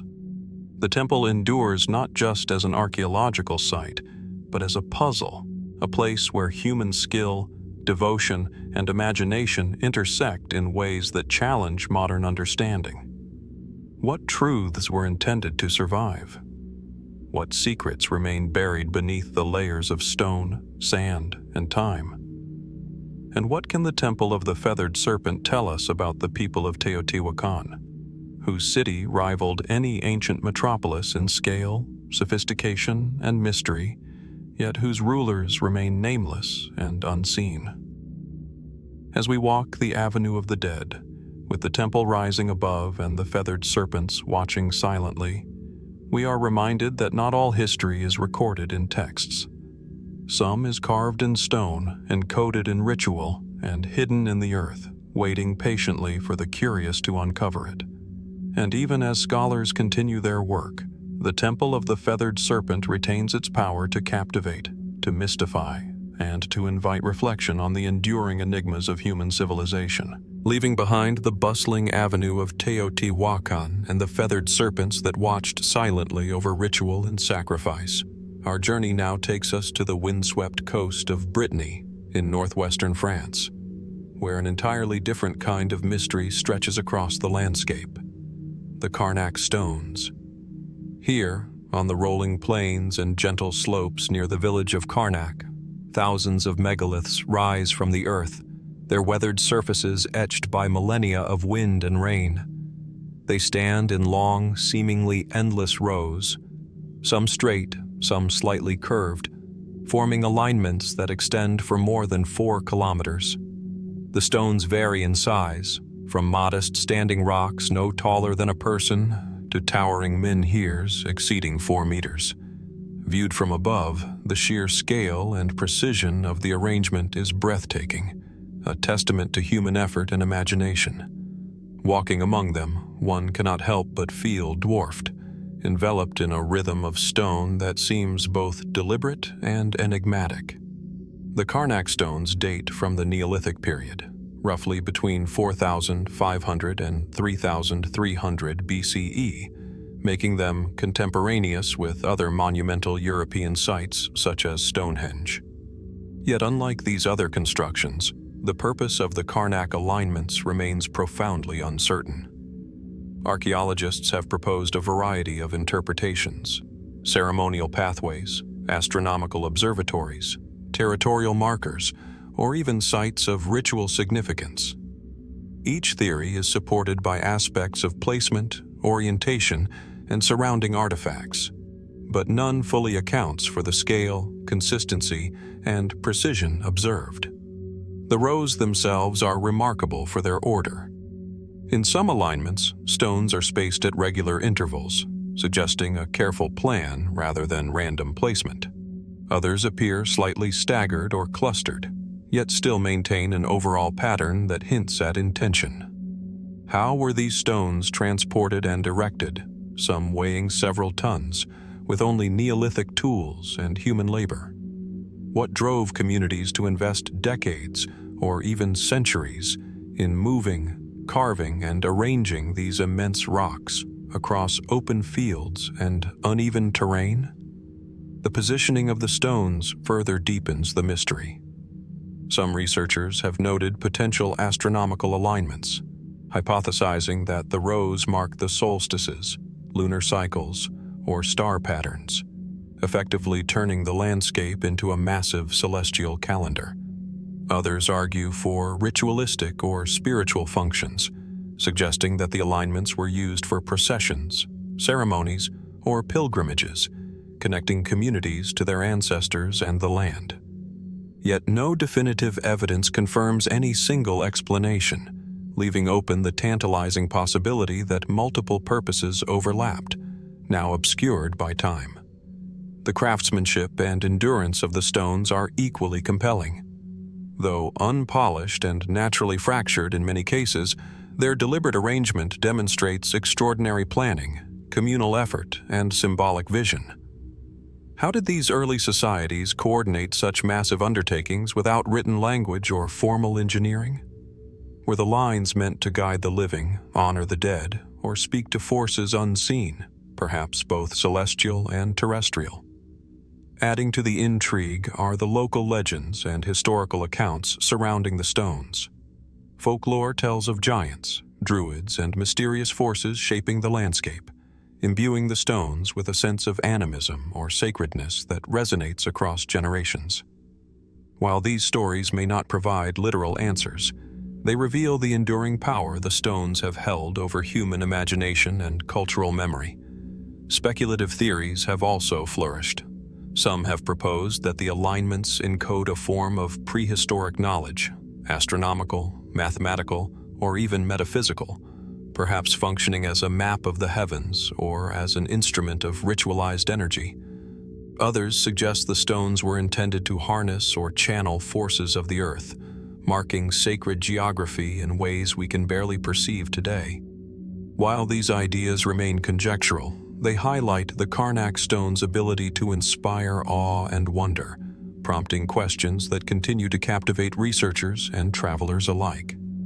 Excavations in the area have revealed burial mounds, dolmens, and other megalithic structures interspersed with the alignments, indicating that the region was not only a ceremonial center, but also a place of complex social and ritual activity.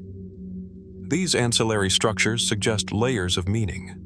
The alignments alone may not convey the full story, but must be understood in conjunction with the surrounding landscape, tombs, and artifacts. And yet, much remains unexplored. Vast sections of the site remain partially buried or eroded, preserving secrets that may never be fully revealed. Walking among the Carnac Stones today, the sense of scale and continuity is profound. The stones create a rhythm across the earth, a silent testimony to human labor, vision, and perhaps faith. They are monuments not just to the physical act of construction, but to an idea, a concept of time, ritual, and human connection to the cosmos and the land. And yet, for all their magnitude, they refuse to yield definitive answers. They provoke questions rather than provide solutions, inviting contemplation of human purpose, ingenuity, and the unknown. The mystery of Carnac endures precisely because it combines tangible achievement with the unknowable. Each standing stone represents a deliberate choice, an act of commitment by hands long vanished, yet their collective meaning remains elusive. Were they celestial markers, ceremonial avenues, or symbolic language of an ancient society? Perhaps they were all of these things at once, their significance layered and multidimensional, now partially obscured by the passage of millennia. As we leave the endless rows of stone behind, the Atlantic wind sweeping across the plains, one question lingers. What was it that compelled these early communities to shape the landscape with such care, precision, and ambition? The Carnac Stones remain silent, enduring witnesses to the ingenuity, belief, and mystery of a people whose world we can only glimpse. And in that silence, the stones continue to invite curiosity, reflection, and the persistent desire to understand what lies beyond the reach of time. Leaving behind the windswept plains of Brittany and the silent, enigmatic rows of the Carnac Stones, our journey now moves southward to the rugged canyons of southern Jordan, where a city carved from rose-colored rock has captivated explorers, historians, and travelers for centuries. Petra. Approaching through the Sick, a narrow and twisting gorge flanked by towering cliffs, the air seems to hum with anticipation. The sandstone walls rise dramatically on either side, streaked with shades of red, pink, and ochre, polished by millennia of wind and water. As the gorge narrows, shadows deepen, and the anticipation builds until suddenly the treasury, Al-Khazne, emerges in full view, its ornate facade carved directly from the living rock, glowing softly in the filtered sunlight. Columns, friezes, and sculpted figures merge seamlessly with the natural contours of the cliff, creating an effect both architectural and organic, as if the city itself grew from the stone. Petra flourished as the capital of the Nabatean kingdom around the 1st century BCE to the 2nd century CE. Its strategic location along caravan routes linking Arabia, Egypt, and the Levant enabled the Nabateans to control trade and amass wealth. Yet the city's survival and prominence owed as much to engineering and ingenuity as to commerce.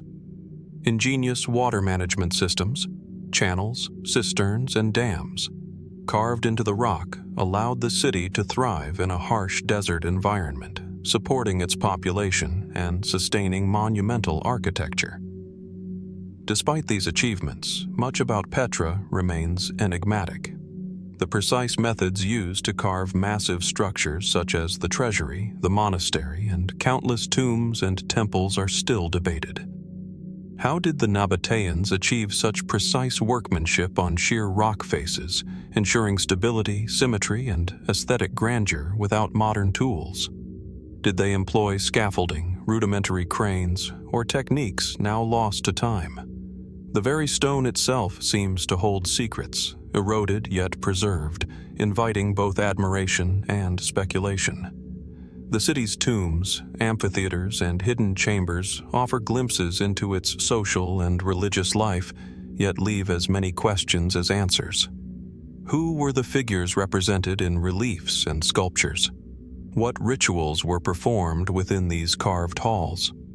Archaeologists have uncovered artifacts, inscriptions, and remnants of daily life, but the Nabateans left no comprehensive written history.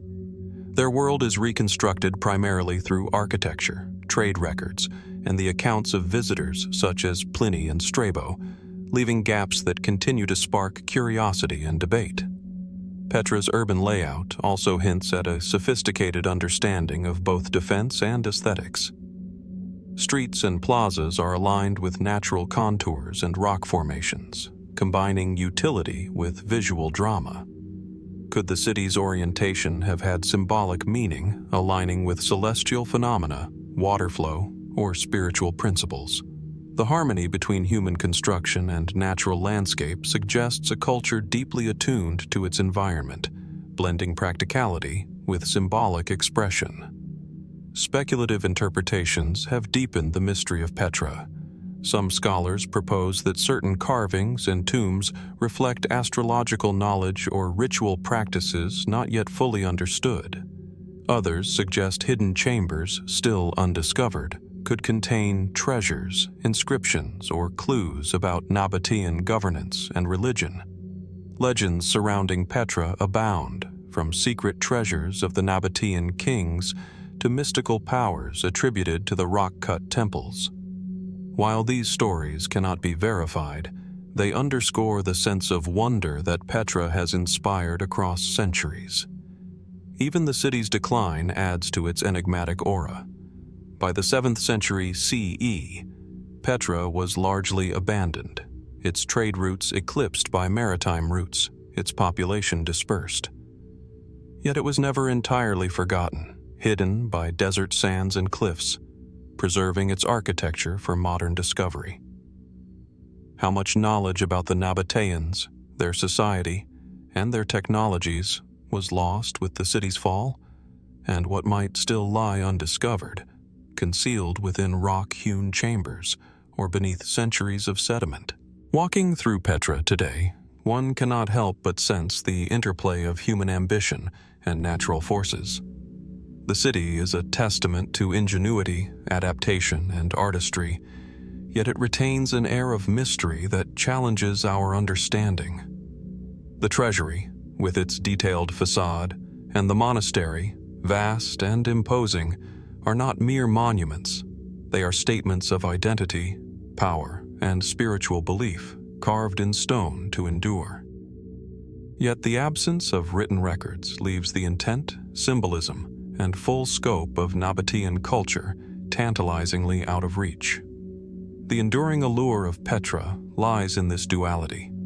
It is both fully visible and profoundly hidden. Every column, tomb, and chamber conveys the skill and vision of its builders, while simultaneously raising questions about purpose, meaning, and method. The city asks the observer to consider not just what was created, but why, and what knowledge and traditions may have been lost to time. As the sun casts long shadows across the rose-colored cliffs and the sick winds its way back to the open desert, one cannot help but wonder, what secrets remain in Petra's hidden chambers, in the unexcavated tombs, or in the very stone that forms its walls? What stories about power, belief, and daily life are still waiting to be revealed? Petra, carved from rock and shaped by centuries of history, remains an enduring enigma, a city that continues to inspire awe, invite study, and remind us that even in places we can touch and see, mysteries still endure, patiently waiting to be understood. Leaving behind the rose-hued cliffs and carved facades of Petra, we now turn northward to the rolling plains of Wiltshire, England, where another monumental creation of prehistoric ingenuity stands in solemn grandeur: Stonehenge. Rising from the flat Salisbury landscape, the iconic circle of standing stones commands attention with its raw, timeless presence. Massive sarsens, some weighing over 20 tons, are set vertically in precise arrangements, capped by horizontal lintels that form a perfect yet enigmatic harmony. Smaller bluestones, transported from distant Wales, intersperse the site, their origins stretching over 200 kilometers away. Even from a distance, the arrangement is striking. A blend of scale, geometry, and natural stone that seems both deliberate and defiant of time. As the wind sweeps across the plain, the stones exude a quiet power, a sense that they are not merely remnants of a bygone era, but active participants in a story that continues to unfold. Stonehenge's construction spans several phases, beginning around 3100 BCE with earthworks and timber structures, followed by the erection of standing stones between 2600 and 2400 BCE. The effort required to transport, shape, and raise these megaliths is staggering, considering the lack of wheels, draft animals, or metal tools. How did Neolithic communities accomplish this feat? Were entire populations mobilized for decades, or were smaller specialized teams responsible for each stage of construction? The precision with which the stones were aligned, particularly the axis pointing toward the midsummer sunrise and midwinter sunset, suggests careful observation of celestial patterns. Yet the reasoning behind these alignments continues to provoke debate. Archaeological evidence suggests that Stonehenge was more than a monument. It was a site of ritual, ceremony, and perhaps even healing. Burials within the surrounding landscape reveal cremated human remains, some placed with grave goods, indicating the area's long-standing sacred significance. The nearby avenue, Durrington Walls, and other associated sites hint at complex ceremonial networks linking communities, waterways, and ritual spaces. What beliefs or cosmologies guided these practices, and how were they encoded in stone?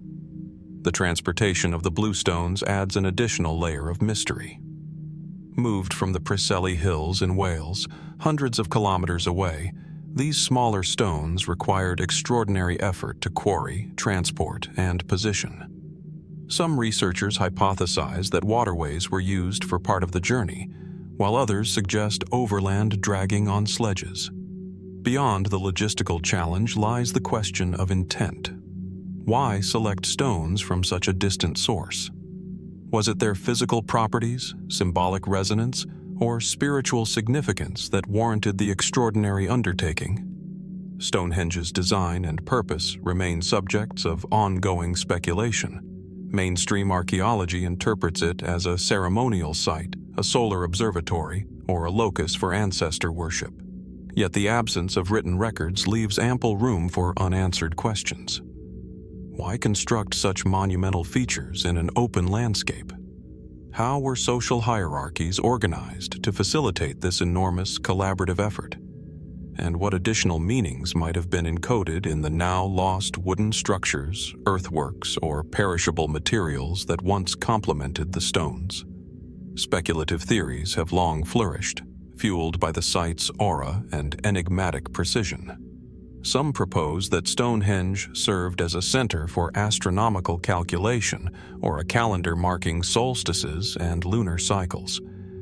Others suggest its stones were thought to possess healing properties, supported by analyses of human remains showing signs of disease or injury. Fringe hypotheses have even ventured into extraterrestrial involvement.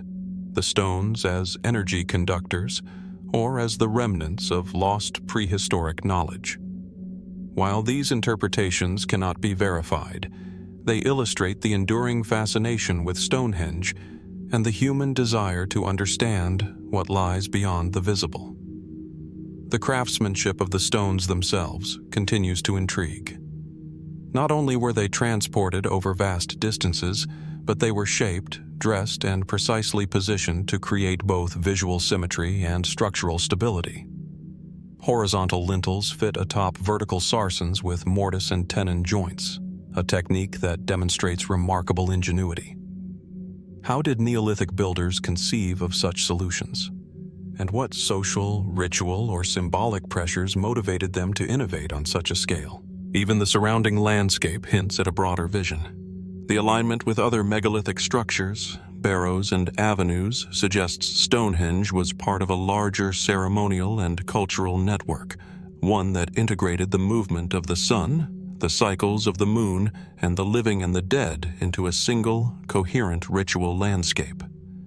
How much of this network remains undiscovered, hidden beneath fields and sediment?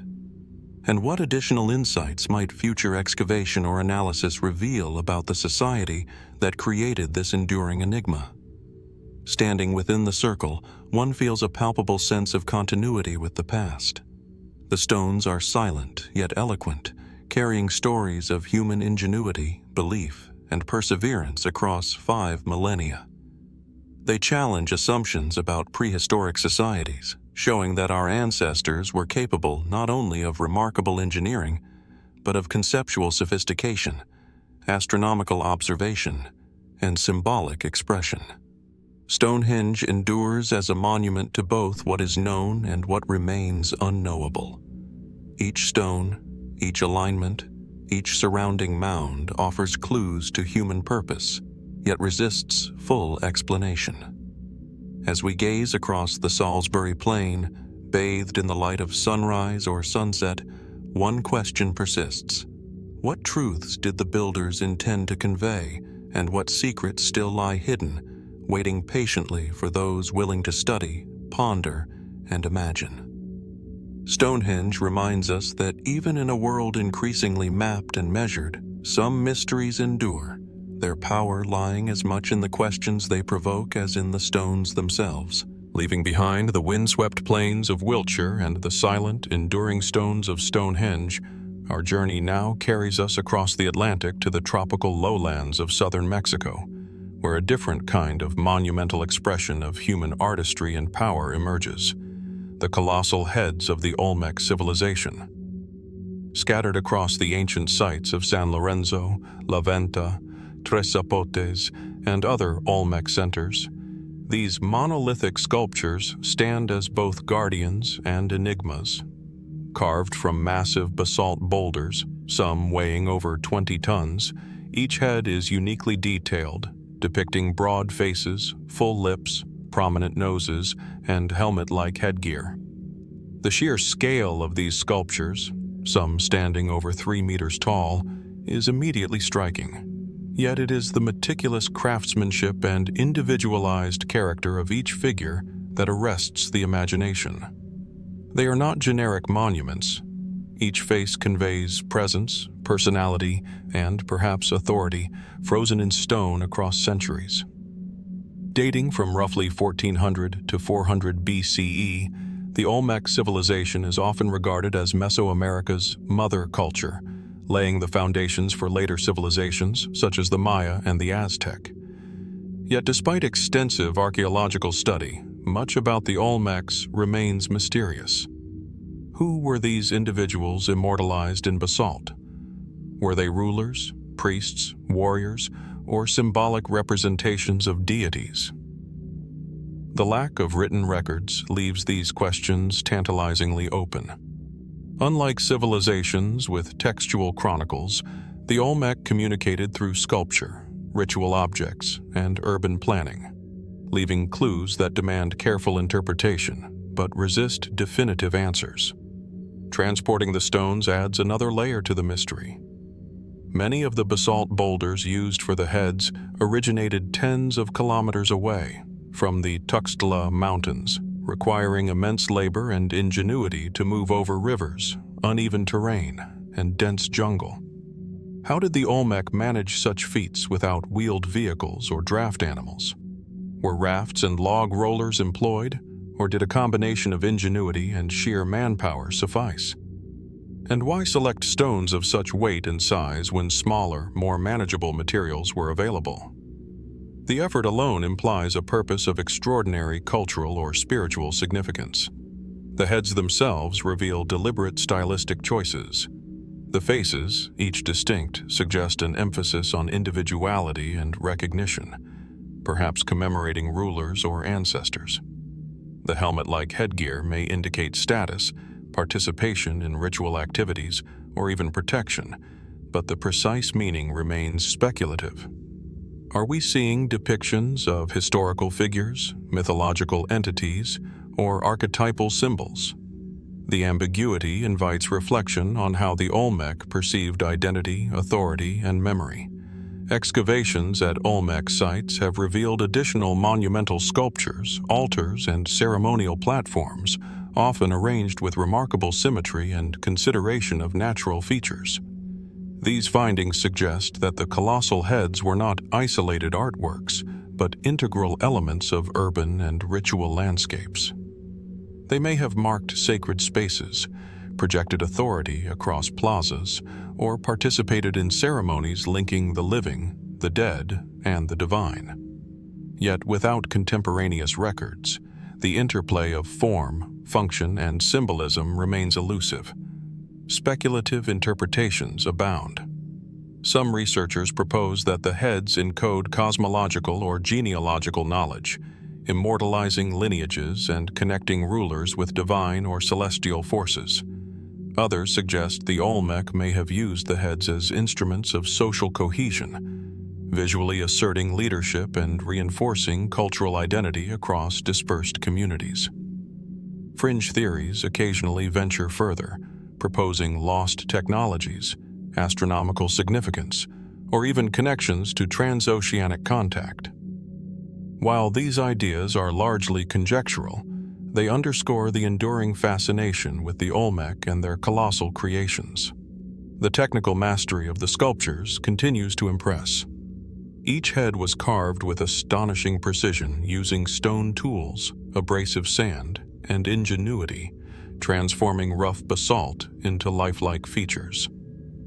The work demonstrates both patience and vision, as well as a deep understanding of material properties and sculptural techniques. How did the Olmec artists conceptualize and execute such feats, translating raw stone into imposing, expressive forms that endure across millennia? And what cultural imperatives drove such dedication to monumental art? Even the placement of the heads adds mystery. At sites like La Venta, heads are found atop massive earthen mounds or within ceremonial complexes, often aligned along axes or facing specific directions. Was this positioning dictated by spiritual belief, political symbolism, or practical considerations? Did the orientation relate to seasonal cycles, astronomical observations, or the natural landscape? Or was it a combination of these factors, integrating the spiritual, social, and environmental into a single, coherent design? Standing before an Olmec head today, one is struck by the presence it conveys. The gaze seems deliberate, almost vigilant, as if watching over the descendants of a civilization long vanished. These figures, while silent, communicate with the present, a testament to human creativity, cultural complexity, and the enduring desire to leave a mark upon the world. They invite contemplation not only of the Olmec themselves, but of the universal human impulse to commemorate, to project authority, and to connect the material with the symbolic. The Olmec colossal heads endure as both monuments and mysteries. They speak of a society capable of extraordinary technical achievement, social organization, and artistic vision, yet they refuse to disclose all of their secrets. Each head is a question carved in stone. Who were these figures? What stories did they embody? And what aspects of Olmec society, belief or knowledge have been lost to time. As the tropical breeze rustles the leaves around these silent sentinels, one is left with a profound sense of awe. The colossal heads stand as guardians of a vanished world, challenging us to reflect on the ingenuity, vision, and enigma of the people who created them. And in their enduring presence, they remind us that some mysteries, carefully wrought in stone, remain unsolved, patiently awaiting those willing to observe, question, and imagine the hidden depths of human history. Leaving behind the monumental Olmec heads of Mesoamerica, whose silent gazes have watched over centuries of human history, our journey now shifts northward to the high deserts and canyons of the American Southwest, where another enigma quietly lingers in the red rock cliffs and mesa tops, the disappearance of the Anasazi, or ancestral Puebloans. The landscape itself seems to hold its breath. Towering sandstone cliffs, narrow canyons, and flat-topped mesas dominate the horizon, painted in shades of ochre, rose, and burnt sienna. Carved into these cliffs are villages that defy the imagination. Multi-storied dwellings of stone and adobe, accessible only by ladders, ropes, or precarious ledges. Sites like Mesa Verde, Chaco Canyon, and Bandelier reveal sophisticated architecture, kivas for ceremonial gatherings, intricate irrigation systems, and communal plazas designed for both daily life and ritual significance. The Anasazi thrived here for centuries, yet by the late 13th century, many of these settlements were mysteriously abandoned, leaving behind walls, pottery, and the echoes of a once flourishing society. Archaeological evidence paints a picture of remarkable ingenuity. The Anasazi cultivated arid land using irrigation channels, terraced fields, and storage pits, allowing them to sustain large communities in a challenging environment. Their constructions demonstrate advanced understanding of engineering, astronomy, and social organization. At Chaco Canyon, buildings are aligned with solar and lunar cycles, indicating not only technical skill but also a deep engagement with celestial phenomena. Yet, despite these achievements, the sudden and widespread migration of the Anasazi remains one of North America's most perplexing historical mysteries. Mainstream explanations focus on environmental pressures. Prolonged droughts, evidence of deforestation, and soil depletion may have rendered agriculture increasingly difficult, forcing communities to relocate in search of water and arable land. Archaeologists point to tree ring studies indicating extended dry periods and signs of resource scarcity. But while environmental stressors offer part of the explanation, they cannot fully account for the scale, speed, and organization of the migration. Why were entire communities abandoned virtually overnight? How were such massive movements coordinated without written records or apparent central leadership? Social and political factors may also have contributed. Some researchers suggest that inter-community conflict, shifting alliances, or the breakdown of trade networks could have created conditions of instability. The Anasazi were connected through extensive roads, outlying settlements, and ceremonial centers, indicating a complex social network. Could internal strife or political pressures have compounded environmental stress, prompting a deliberate exodus? If so, why leave behind such carefully built structures, many of which required decades of labor to complete?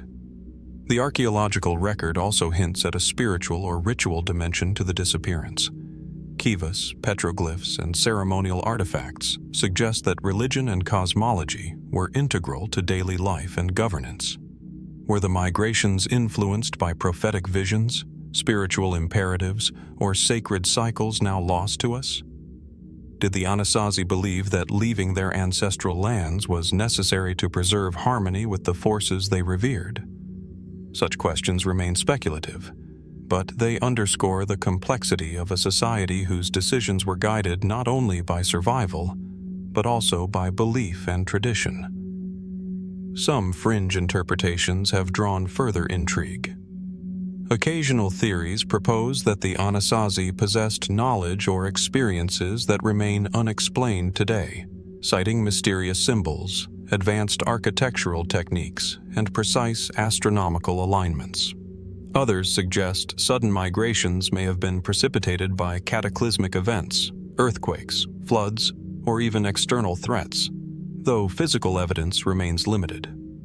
While these ideas are debated, they reflect the enduring fascination with a culture that vanished without a trace, leaving only the silent testimony of stone and earth. The construction and placement of cliff dwellings amplify the mystery. Sites like Cliff Palace at Mesa Verde, perched hundreds of feet above canyon floors, required enormous labor, planning, and ingenuity. How were massive stones transported, lifted, and fitted with such precision? What motivated communities to build in locations so difficult to access, only to abandon them within generations?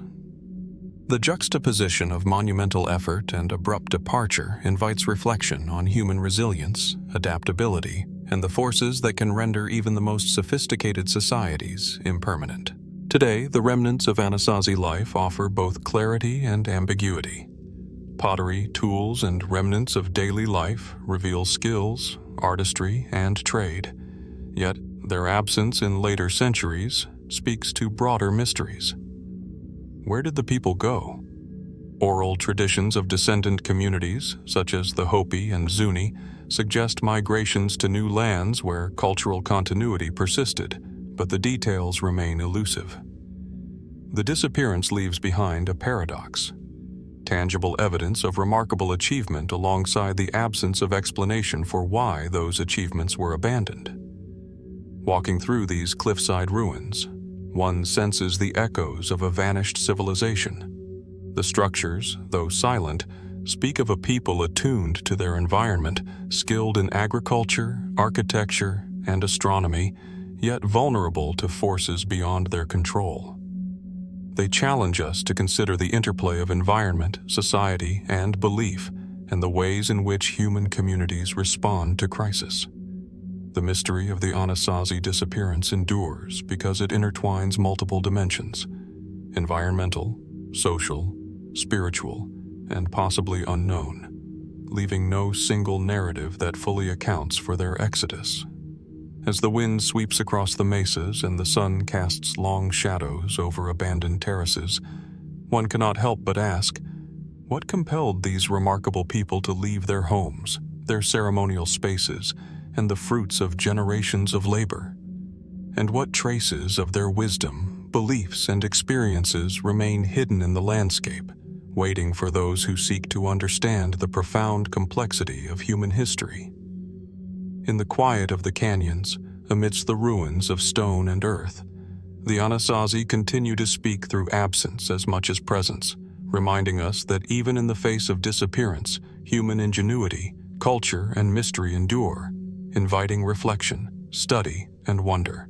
Leaving behind the high desert mesas and cliffside dwellings of the Anasazi, our journey now moves south to the high plains of the Andes, to a place where the earth itself seems to have been sculpted by an unknown hand.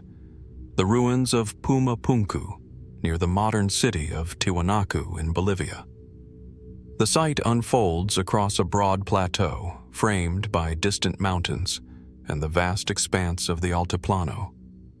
Massive stone blocks, some weighing more than 100 tons, lie scattered across leveled terraces, their edges cut with astonishing precision. Some stones are shaped into perfect right angles, others feature intricate interlocking designs and carved channels so exact that even modern engineers struggle to replicate them. Walking among these blocks, one is struck not just by their size, but by the seemingly impossible accuracy with which they were crafted and aligned.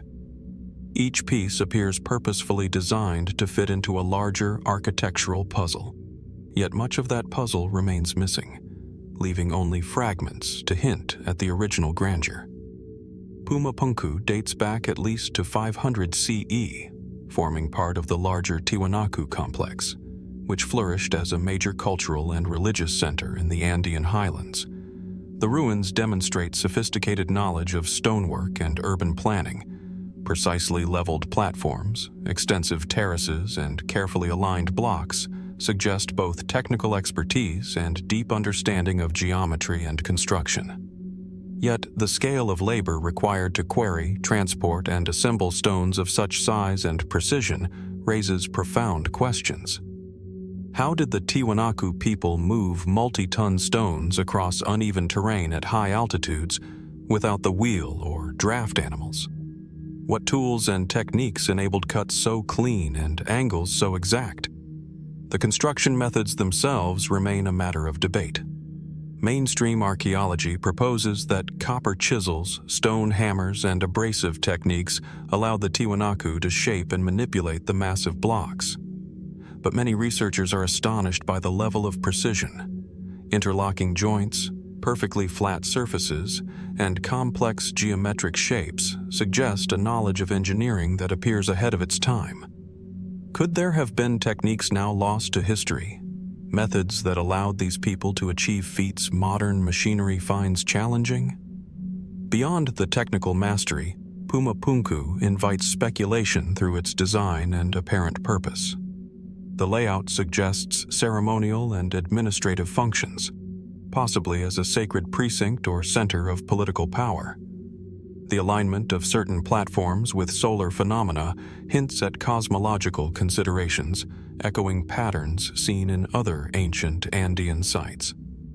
Yet without written records, the symbolic meaning of these alignments, the function of specific stone shapes, and the overall architectural plan remain uncertain.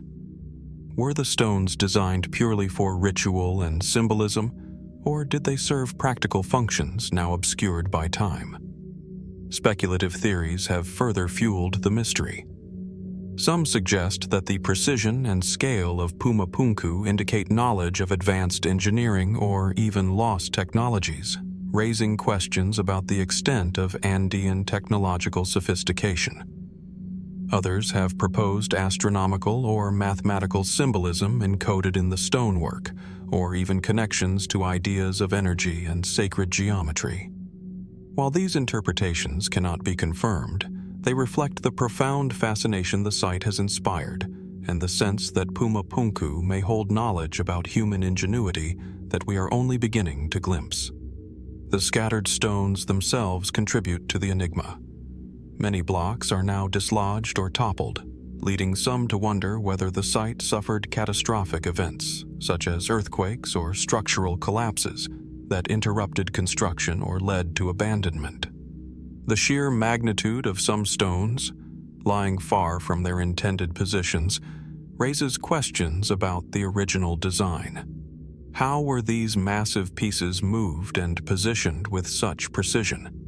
And why was the site left in partial ruin, with so many stones remaining disconnected from their intended configuration? Even the materials used are remarkable. Andesite and red sandstone, quarried from distant sources, had to be transported across rugged terrain.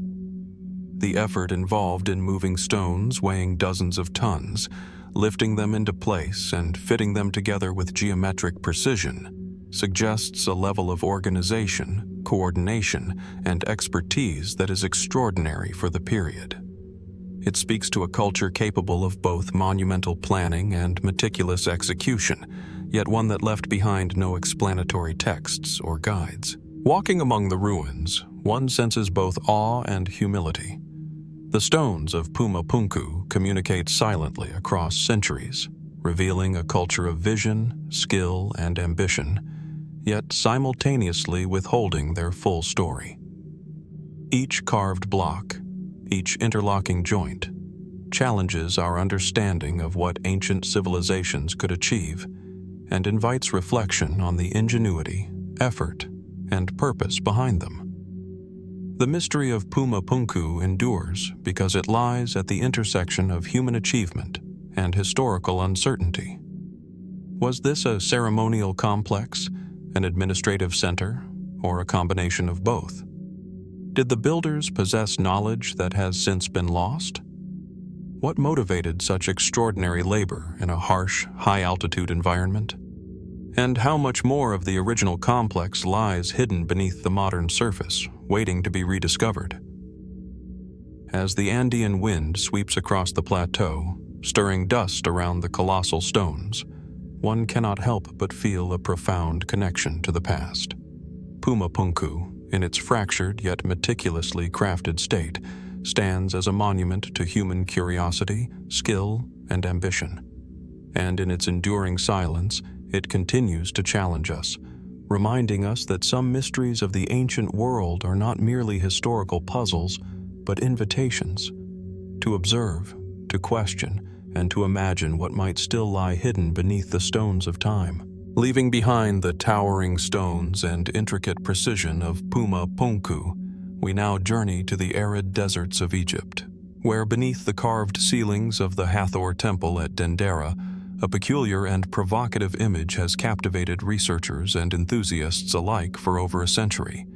The so-called Dendera light, often referred to as the ancient Egyptian light bulb. Carved into the temple's crypts and ceiling reliefs, the depiction is at once intricate and puzzling. It portrays a bulb-shaped object seemingly suspended from a support, with a long snake-like figure coiled within and a lotus flower at one end. The sheer ambiguity of the image has sparked fascination, as it does not conform to the familiar iconography of Egyptian deities, rituals, or cosmology. The hieroglyphs surrounding the scene offer context in terms of religious and mythological symbolism, yet they leave room for interpretation, allowing the imagination to wander between the conventional and the extraordinary. Dendera itself is an architectural marvel. Constructed over centuries, the temple complex was a center of worship for the goddess Hathor, dedicated to fertility, music, and cosmic order. Its ceilings and walls are covered with astronomical motifs, representations of deities, and ceremonial scenes. Within this rich visual tapestry, the relief that has drawn attention is particularly enigmatic because of its resemblance, in shape and form, to a modern incandescent light bulb, a connection that has both intrigued and baffled observers. Mainstream Egyptology interprets the image differently. Scholars argue that the so-called light bulb is actually a symbolic depiction of the Egyptian creation myth, illustrating the lotus flower, the serpent, and the divine forces emerging from it. The snake, often associated with rebirth and energy, intertwines with the lotus in a representation of creation, life, or cosmic illumination. According to this view, the relief is not technological at all, but symbolic, a visual allegory expressing theological concepts through complex imagery. Yet, even within this framework, questions remain. Why is the shape so reminiscent of modern electrical apparatus? How did ancient artists conceive of such three-dimensional tubular forms within the medium of stone reliefs? The intrigue deepens when considering the engineering and cultural knowledge of the Egyptians. The civilization was unparalleled in architecture, metallurgy, mathematics, and astronomy. They constructed monumental pyramids, precisely aligned temples, and intricate irrigation systems, demonstrating advanced understanding of both physical and abstract principles. Could there have been knowledge or observations embedded in symbolic form that we are misinterpreting? Are there layers of meaning in the reliefs that merge theology, natural philosophy, and practical understanding in ways that elude modern analysis? Alternative interpretations have emerged in modern times, some proposing that the Egyptians possessed forms of technology that are now lost, perhaps employing energy generation or illumination methods unknown to history. Proponents of the ancient Egyptian light bulb theory point to the bulb-like shape, the coiled serpent resembling a filament, and the enclosed protective space within the relief as suggestive of a functional device. While these ideas remain speculative, they highlight the enduring mystery. Why would a culture known for precision and symbolism depict a form that so closely mirrors a modern invention, whether metaphorically or literally? Archaeological and engineering considerations only deepen the puzzle. The reliefs are found in subterranean crypts, spaces traditionally associated with ritual, symbolic, and ceremonial purposes rather than practical applications. Could this placement have been purely symbolic, representing cosmic or spiritual illumination rather than physical light? Or is it conceivable that some aspects of Egyptian knowledge and experimentation were intentionally encoded in symbolic art, blending myth, science, and ritual in ways we are only beginning to understand? The Dendera light also raises broader questions about human perception, interpretation, and projection. When modern eyes see a light bulb in a 2,000-year-old carving, is this recognition evidence of hidden knowledge, or is it a reflection of our contemporary frame of reference imposed upon ancient symbolism? How do we balance rigorous archaeological interpretation with the curiosity sparked by these striking resemblances? And what can the intersection of art, religion, and technical skill tell us about the priorities and worldview of a civilization so removed in time, yet so vividly present in its creations? Even considering the mainstream explanation, the relief remains enigmatic. The craftsmanship required to carve such precise and flowing lines in stone is extraordinary. The integration of symbolic motifs, serpentine forms, and floral elements suggests a sophisticated understanding of composition, perspective, and narrative. How did the artisans conceptualize these forms, and how much of their meaning is now lost to us? Were they documenting sacred knowledge, natural observations, or philosophical ideas through a visual language whose key we no longer fully possess? Standing beneath the ceiling of the Hathor Temple, tracing the carved contours with the eyes, one senses the tension between the visible and the hidden, the tangible and the symbolic. The Dendera light is at once a work of art, a theological statement, and a source of ongoing fascination. It challenges observers to consider the limits of our understanding, the richness of symbolic language, and the ways in which ancient civilizations encoded their knowledge, beliefs, and aspirations into enduring forms. The mystery persists because the relief resists final interpretation. Whether purely allegorical or suggestive of knowledge lost to time, it provokes thought about the sophistication of the Egyptians and the depth of their intellectual and spiritual worlds. What truths were the artisans attempting to convey? Could there have been practical knowledge intertwined with sacred symbolism, now obscured by centuries? And what other secrets might be hidden within the walls, ceilings, and reliefs of temples across Egypt, awaiting discovery and interpretation? As the desert sun filters through the temple and casts shifting shadows upon the carved stone, the Dendera light continues to captivate. It embodies the tension between human imagination and historical evidence, between symbol and speculation.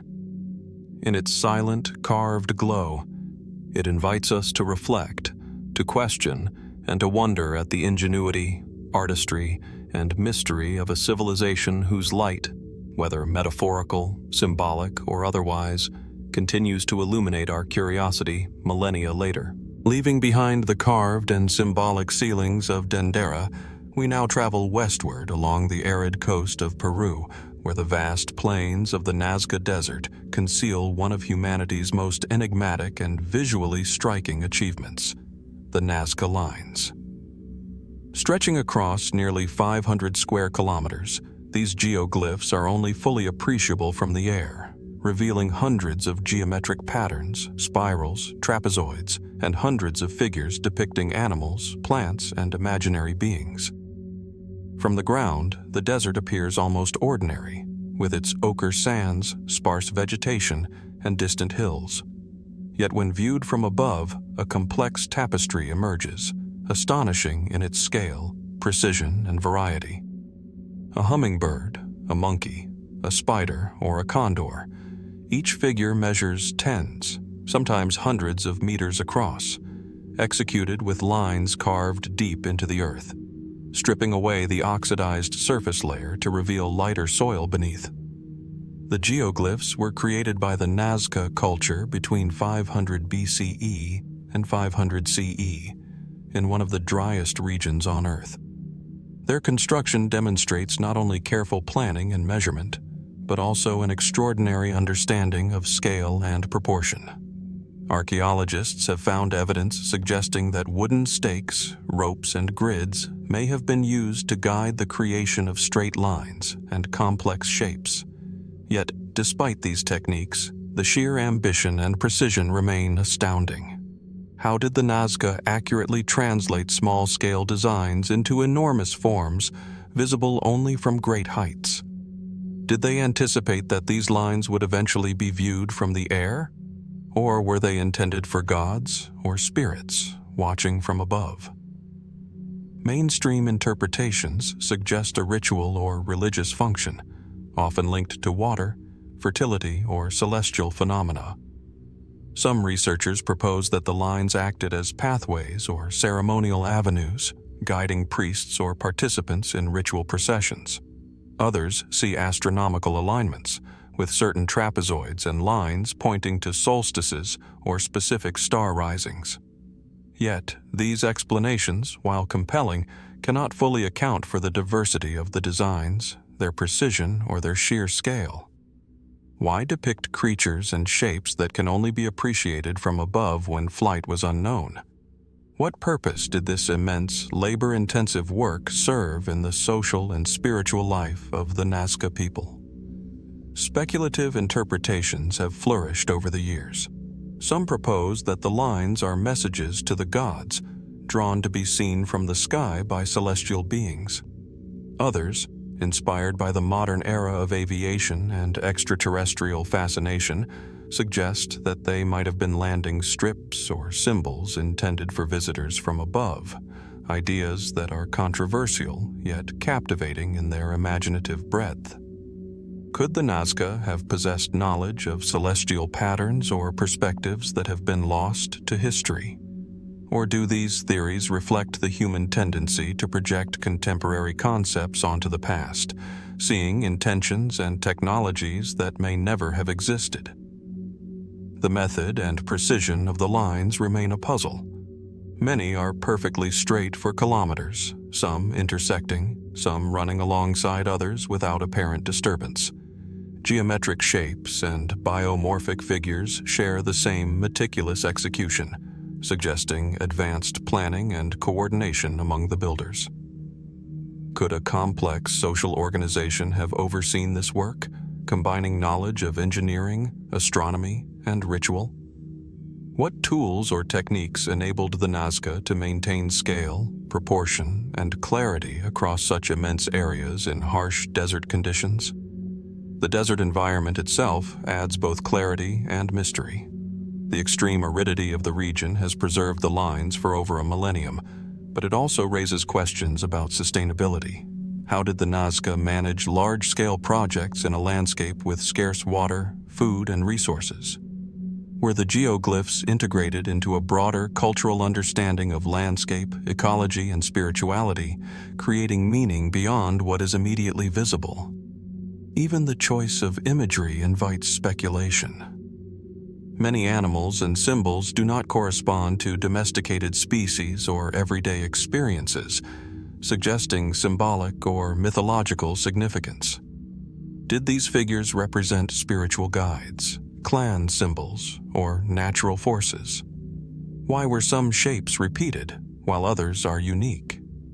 And what did the combination of straight lines, trapezoids, and figures signify to those who created them and to those who participated in rituals around them? Standing amidst the Nazca Plains today, the geoglyphs communicate in silence. They speak not through sound, but through scale, precision, and design, a dialogue between human intention and the vastness of the natural world. They challenge assumptions about pre-Columbian technology, social organization, and spiritual expression, compelling us to reconsider what was possible in cultures without writing systems or flight. The Nazca lines endure as both achievement and enigma. They are a testament to human creativity, coordination, and devotion, yet they resist complete understanding. Every line, figure, and trapezoid raises questions about purpose, technique, and meaning. Why invest immense labor in forms not visible at ground level? What cultural, spiritual, or practical imperatives motivated this work? And how much more about the beliefs, knowledge, and organization of the Nazca people remains hidden beneath the sands, waiting for discovery? As the sun rises over the desert, casting long shadows across the sand and revealing subtle undulations and lines invisible at first glance, the Nazca lines invite us to reflect on the intersection of human ingenuity and mystery. They remind us that even in places we can walk, touch, and study, some secrets endure, patiently waiting for those willing to look closely, imagine deeply, and ask the questions that history has yet to answer. Leaving behind the vast desert plains of Peru and the geometric marvels of the Nazca lines, our journey now leads us to the fertile river valleys of southern Mesopotamia, where an entirely different kind of mystery emerges in the form of enigmatic figurines known as the Ubaid lizardmen. Discovered across multiple Ubaid period sites, which date from roughly 6,500 to 3,800 BCE, these small clay and stone figurines are immediately striking. Unlike the more familiar human and animal statuettes of the era, these figures combine humanoid forms with distinctly reptilian features: elongated faces, slitted eyes, scaled textures, and sometimes clawed hands. They are diminutive in size, often only a few inches tall, yet their intricate craftsmanship suggests deliberate purpose and careful attention to detail. Standing before one, the first impression is one of otherworldly presence, a hybrid being that seems both familiar and utterly alien. The Ubaid culture itself is well documented as one of the foundational civilizations of Mesopotamia. It is credited with early advancements in pottery, settlement construction, irrigation, and social organization. The figurines emerge from a society capable of sophisticated ritual, craftsmanship, and symbolic thought. Yet, the meanings behind these lizard-like creations remain elusive. Were they representations of deities, spiritual intermediaries, mythological beings, or symbolic markers of something now lost to history? Archaeologists generally interpret Ubaid figurines within the broader framework of religious and cultural symbolism. Many suggest they were ritual objects, perhaps used in fertility rites, protection, or invocation of divine forces. Some point to parallels with later Mesopotamian mythology, noting that hybrid beings and animal-human forms recur in Sumerian and Akkadian narratives. Yet, the unusual reptilian characteristics of these figurines make them stand out, defying simple categorization and raising deeper questions. Why depict a creature that is neither fully human nor fully animal, but something in between? The craftsmanship of these figurines further adds to the mystery. The detailing of scales, claws, and facial structure indicates a high level of skill and intentionality. Some have theorized that these forms may represent spiritual visions, shamanic experiences, or symbolic archetypes. Could they be depictions of beings believed to inhabit an unseen world, intermediaries between humans and cosmic forces? And if so, what do these representations tell us about the worldview of the Ubaid people, a culture whose written records, if they existed, have yet to survive? Speculative interpretations have also emerged, fueled by the figure's unusual features. Some researchers have proposed that the lizard-like traits may reflect mythological memory of now forgotten encounters with reptiles or serpentine entities, perhaps symbolizing wisdom, danger, or transformation. Others have gone further, suggesting the possibility of contact with non-human or extraterrestrial intelligences, though such ideas remain controversial and highly speculative. What is less speculative, however, is that these figurines embody a symbolic or ritualistic purpose, rooted in a sophisticated culture that left few other clues to explain their intentions. The context in which these figurines are found adds layers of complexity. Many were uncovered in domestic and ceremonial spaces, sometimes buried beneath floors or placed in niches, indicating deliberate deposition. Their placement suggests both reverence and ritual significance, yet also secrecy, as if their meaning was intended only for specific participants in ceremonial life. Could these objects have served as guardians, mediators, or conduits for spiritual or social authority?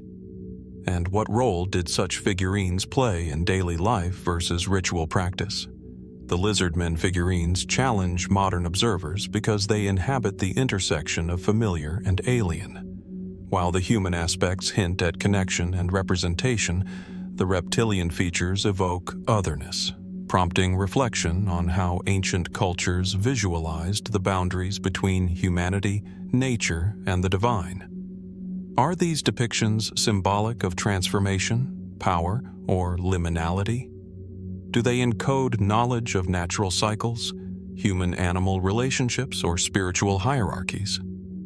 Or are they expressions of imaginative narrative, conveying concepts that may have been obvious to the Ubaid but are now obscure to us? Even considering mainstream archaeological interpretations, the figurines' significance is far from resolved.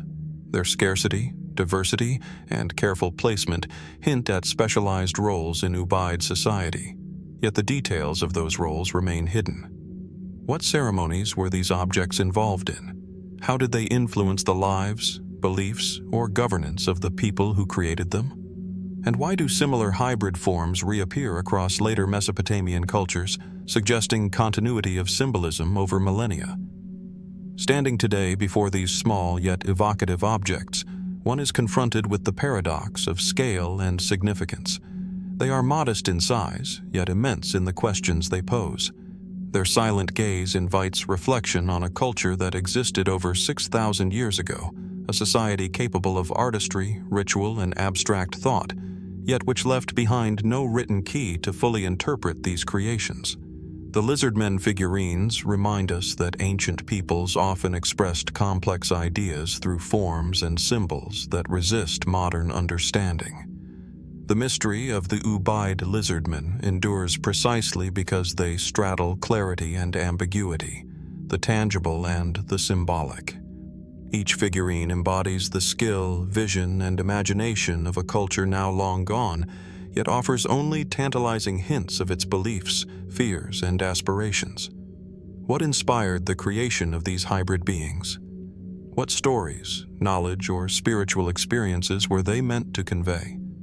And how much of Ubaid culture, thought, and ritual remains hidden beneath the sands and ruins of ancient Mesopotamia? In the quiet presence of these figurines, we are reminded that some of the most profound mysteries of human history are not found in monumental architecture or vast landscapes, but in the small, intimate objects that endure across millennia. The lizardmen speak to us in silence, urging us to wonder, to question, and to imagine the depths of human imagination and belief that remain beyond our grasp. Leaving behind the intimate enigma of the Ubaid lizardmen figurines, we now shift our attention to the fertile plains of southern Mesopotamia, where the written word first emerged as a record of human civilization. Here lies a document that has captivated historians, archaeologists, and scholars for generations. The Sumerian King List, an artifact that sits at the intersection of history, myth, and profound mystery. The King List, preserved on clay tablets inscribed in cuneiform, is at first glance a seemingly straightforward record, a sequential listing of kings who ruled Sumer, their cities, and astonishingly long reigns. The earliest entries describe rulers reigning for tens of thousands of years, their names almost mythic in resonance, preceding the Great Flood. As the text progresses, reigns become more plausible, aligning more closely with archaeological and historical evidence. Yet this blending of the fantastic and the factual raises profound questions. Why would a culture commit such improbable lifespans to record? And how did the Sumerians conceive of the intersection between myth and historical reality? The tablets themselves are artifacts of remarkable sophistication. Cuneiform script, pressed carefully into clay while still soft and then baked to permanence, represents one of humanity's earliest attempts to preserve collective memory. Each tablet is meticulously organized, a testament to a society capable of record-keeping, administration, and literary expression. Beyond their textual content, the tablets speak of a worldview in which rulers were not merely human, but intermediaries between divine order and earthly governance.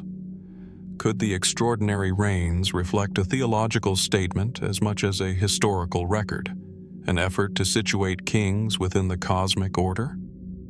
Mainstream scholarship interprets the king list as a combination of history, mythology, and political propaganda. It may have functioned to legitimize current rulers by linking them to a divine or semi-divine past, asserting continuity and authority. Yet, even with this context, the sheer magnitude of some reigns, tens of thousands of years for kings predating the flood, defies conventional understanding. Were these exaggerations purely symbolic, a way of communicating importance, divine favor, or sacred chronology?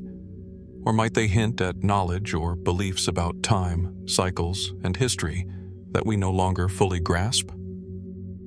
The Sumerian king list is also intriguing for its consistency across multiple copies and locations. Despite being recorded at different sites over centuries, many versions of the text maintain the same extraordinary reigns and sequences. This suggests a shared cultural memory, transmitted across generations with remarkable fidelity. How was such continuity maintained in a pre-literate or semi-literate society? What did these mythic durations signify to those who read, recited, or governed by them? And why preserve the names of kings whose historical existence remains unverified? Speculative interpretations have arisen from these very questions. Some researchers have proposed that the king list encodes knowledge of lost civilizations, pre-flood societies, or advanced epics now absent from material record. Others suggest a symbolic numerology or cosmology embedded in the durations, hinting at ancient understandings of astronomy, cycles of time, or philosophical conceptions of immortality. While these ideas cannot be confirmed, they reflect the power of the text to inspire curiosity and debate, pointing to a culture with a profound awareness of history, myth, and the human place within a vast temporal framework. The content of the king list also raises questions about historical methodology and perception. Archaeologists find partial corroboration of later reigns through inscriptions, monumental constructions, and administrative records, yet the earliest entries remain inaccessible to direct verification. How much of the king list represents real dynasties, and how much is carefully crafted legend? Were the Sumerians deliberately blending historical memory with myth to convey moral, political, or cosmological lessons? Or might there be truths buried beneath the exaggerations, awaiting interpretation through new methods or discoveries? Even the geographic and cultural context of the king list deepens its mystery. Sumer, often regarded as the cradle of civilization, was a land of city-states, Uruk, Ur, Lagash, Eridu, each with its own rulers and traditions. The king list consolidates these diverse polities into a single narrative, unifying history in a way that transcends local memory. What political or religious motives guided this synthesis? And how did such narratives shape the collective identity, memory, and understanding of time for the Sumerian people? The enduring fascination of the Sumerian king list lies not merely in its content, but in what it represents: a civilization reaching across the centuries to communicate, to structure memory, and to bridge the worlds of human and divine. The juxtaposition of fantastical reigns with historically verifiable rulers challenges modern assumptions about history and myth, reminding us that ancient societies had complex ways of conceptualizing authority, time, and the cosmos. Standing before a tablet of the king list, one senses the weight of human imagination and ambition encoded in clay. Each line pressed into the surface carries the voice of scribes and kings long gone, yet still speaking across millennia. How did they perceive the past, the present, and the future? Why commit extraordinary lifespans to memory? And what might these records reveal about human understanding of time, governance, and the interplay between myth and history?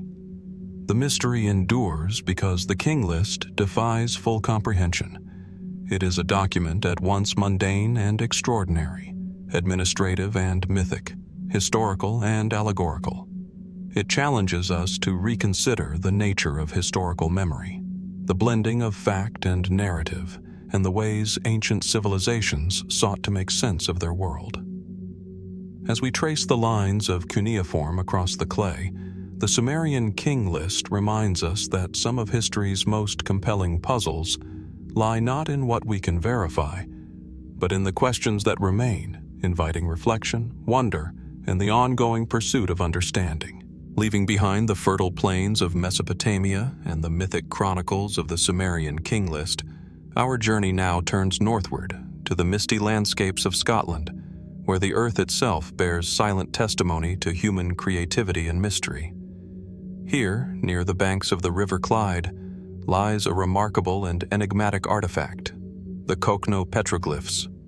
Carved into a vast slab of exposed rock, the Kokno stone spans nearly 85 feet by 55 feet, its surface densely covered with hundreds of cup marks, concentric circles, spirals, and interconnected grooves. From above, the carvings form a labyrinthine network, a web of patterns so complex that they almost seem alive, as if the stone itself holds a coded message waiting to be deciphered.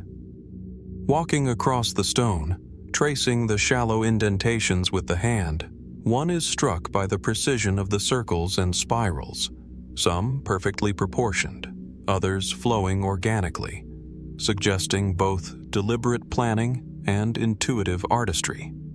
Dating is a challenge, but archaeological consensus places the carvings in the Neolithic or Early Bronze Age, roughly between 3000 and 1500 BCE. The Kokno petroglyphs belong to a broader tradition of cup and ring marks found across the British Isles and Atlantic Europe. Yet the sheer density, scale, and complexity of this site make it exceptional. These carvings were not casual graffiti of the past, but deliberate, labor-intensive efforts carved into solid rock using stone tools, a testament to both patience and vision. Yet the purpose of these elaborate forms remains elusive. Why dedicate such effort to intricate carvings whose meaning is no longer clear? Mainstream interpretations offer several possibilities. Some scholars suggest they were ritual or ceremonial in nature, perhaps connected to fertility, cosmology, or the marking of sacred space.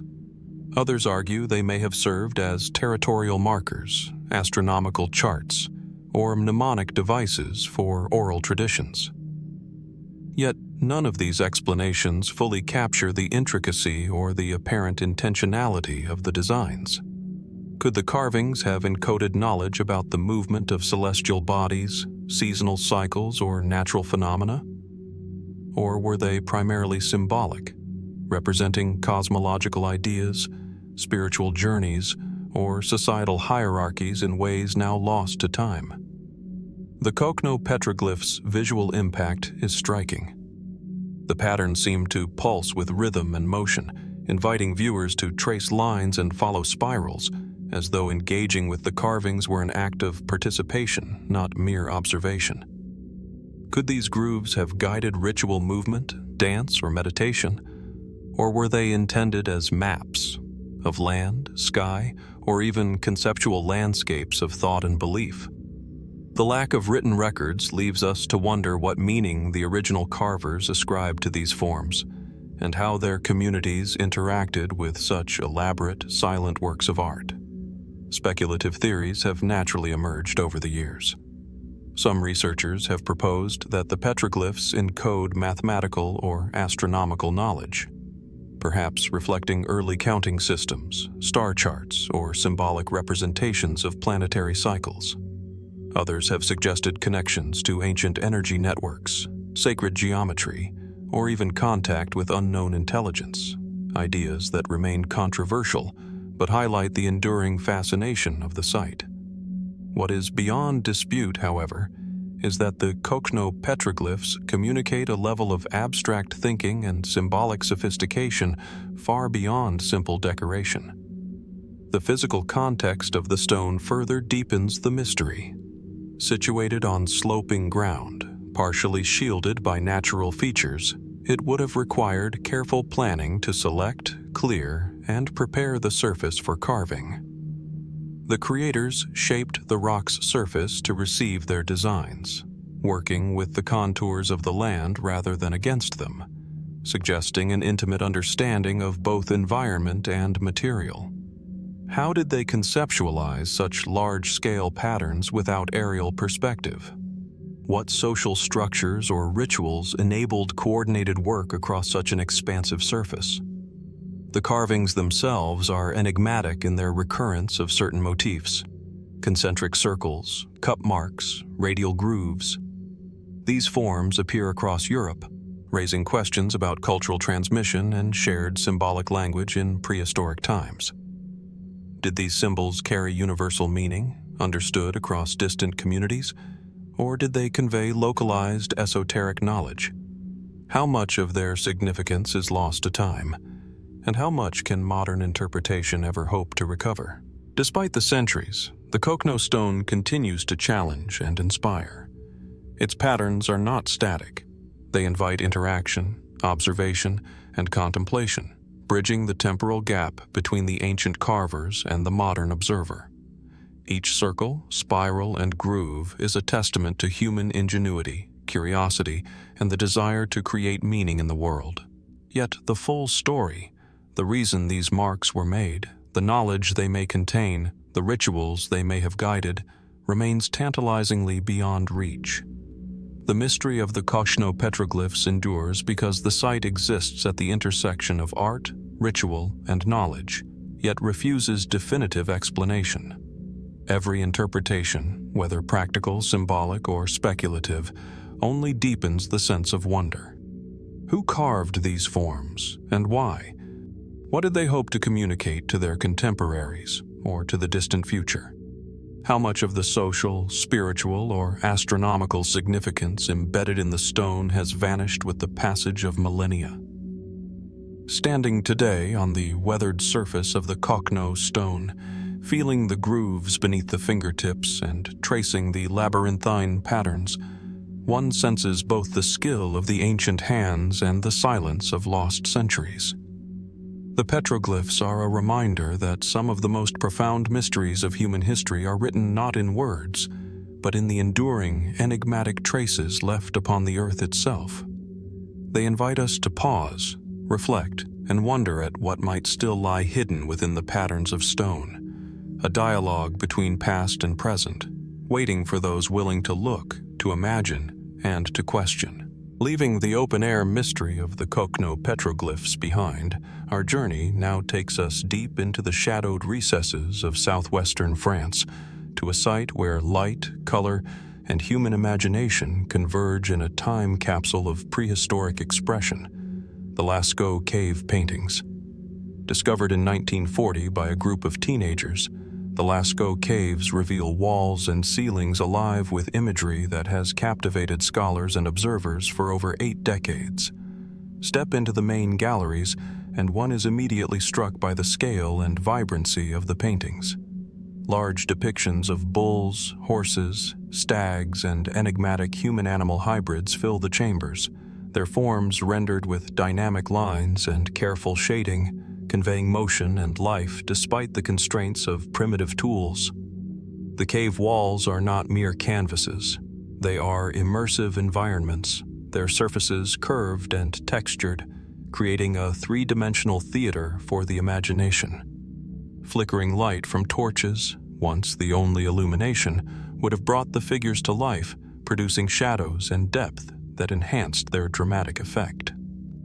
Dating from approximately 17,000 years ago, during the Upper Paleolithic, These paintings represent one of the most sophisticated artistic achievements of prehistoric humanity.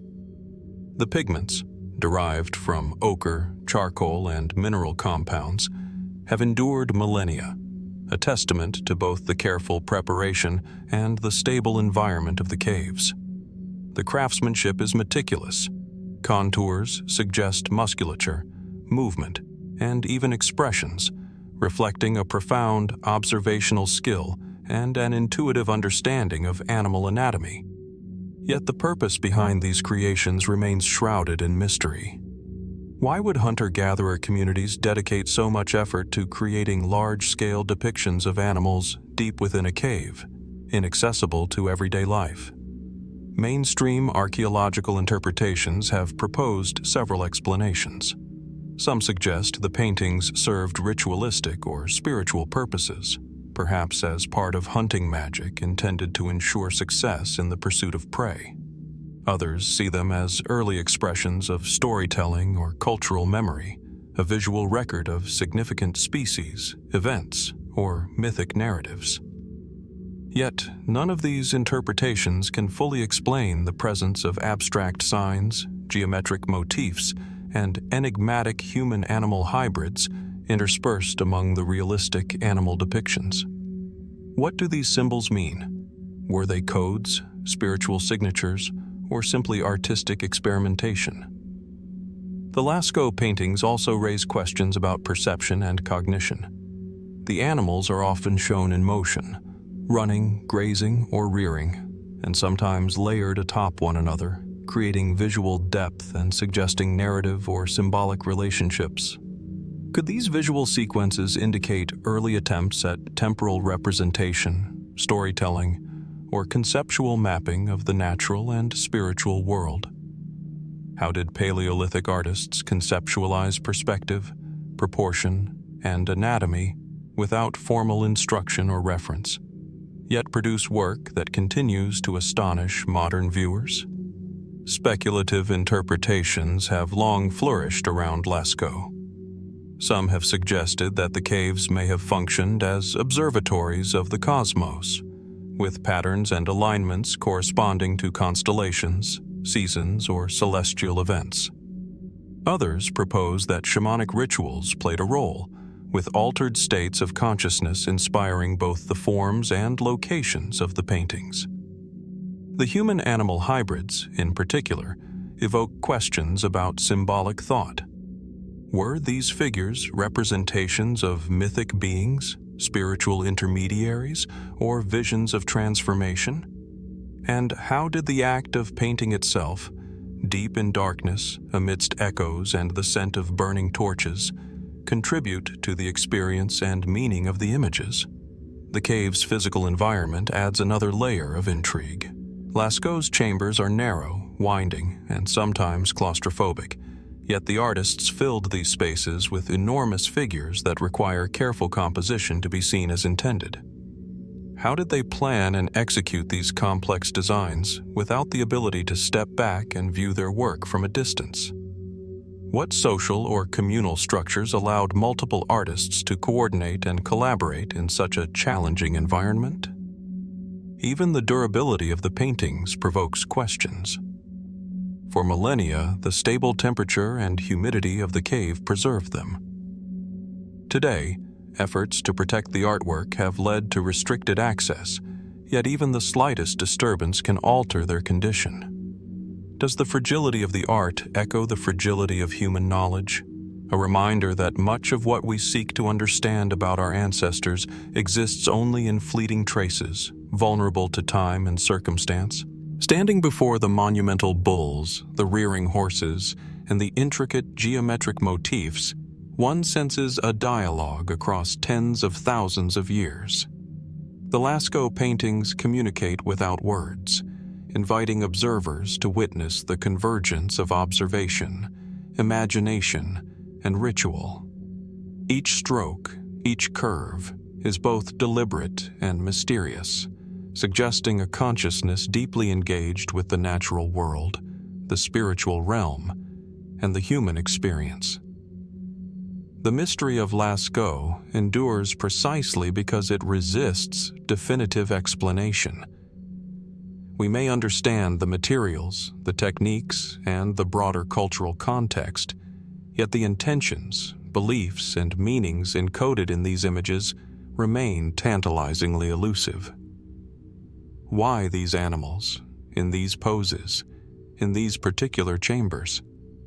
How much of their significance is lost to time, and how much can we recover through careful study, imagination, and reflection?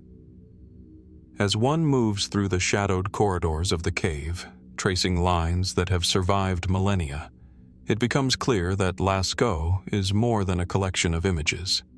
It is an immersive record of human thought, creativity, and reverence for life, a bridge across time to a world whose knowledge we can only glimpse. The paintings challenge us to consider the depth of Paleolithic cognition, the power of symbolic expression, and the enduring human impulse to leave a mark upon the world. And in that silent dialogue between past and present, the true mystery of Lascaux lingers, inviting us to wonder at what else might be hidden, waiting for the eyes and minds capable of seeing and imagining anew.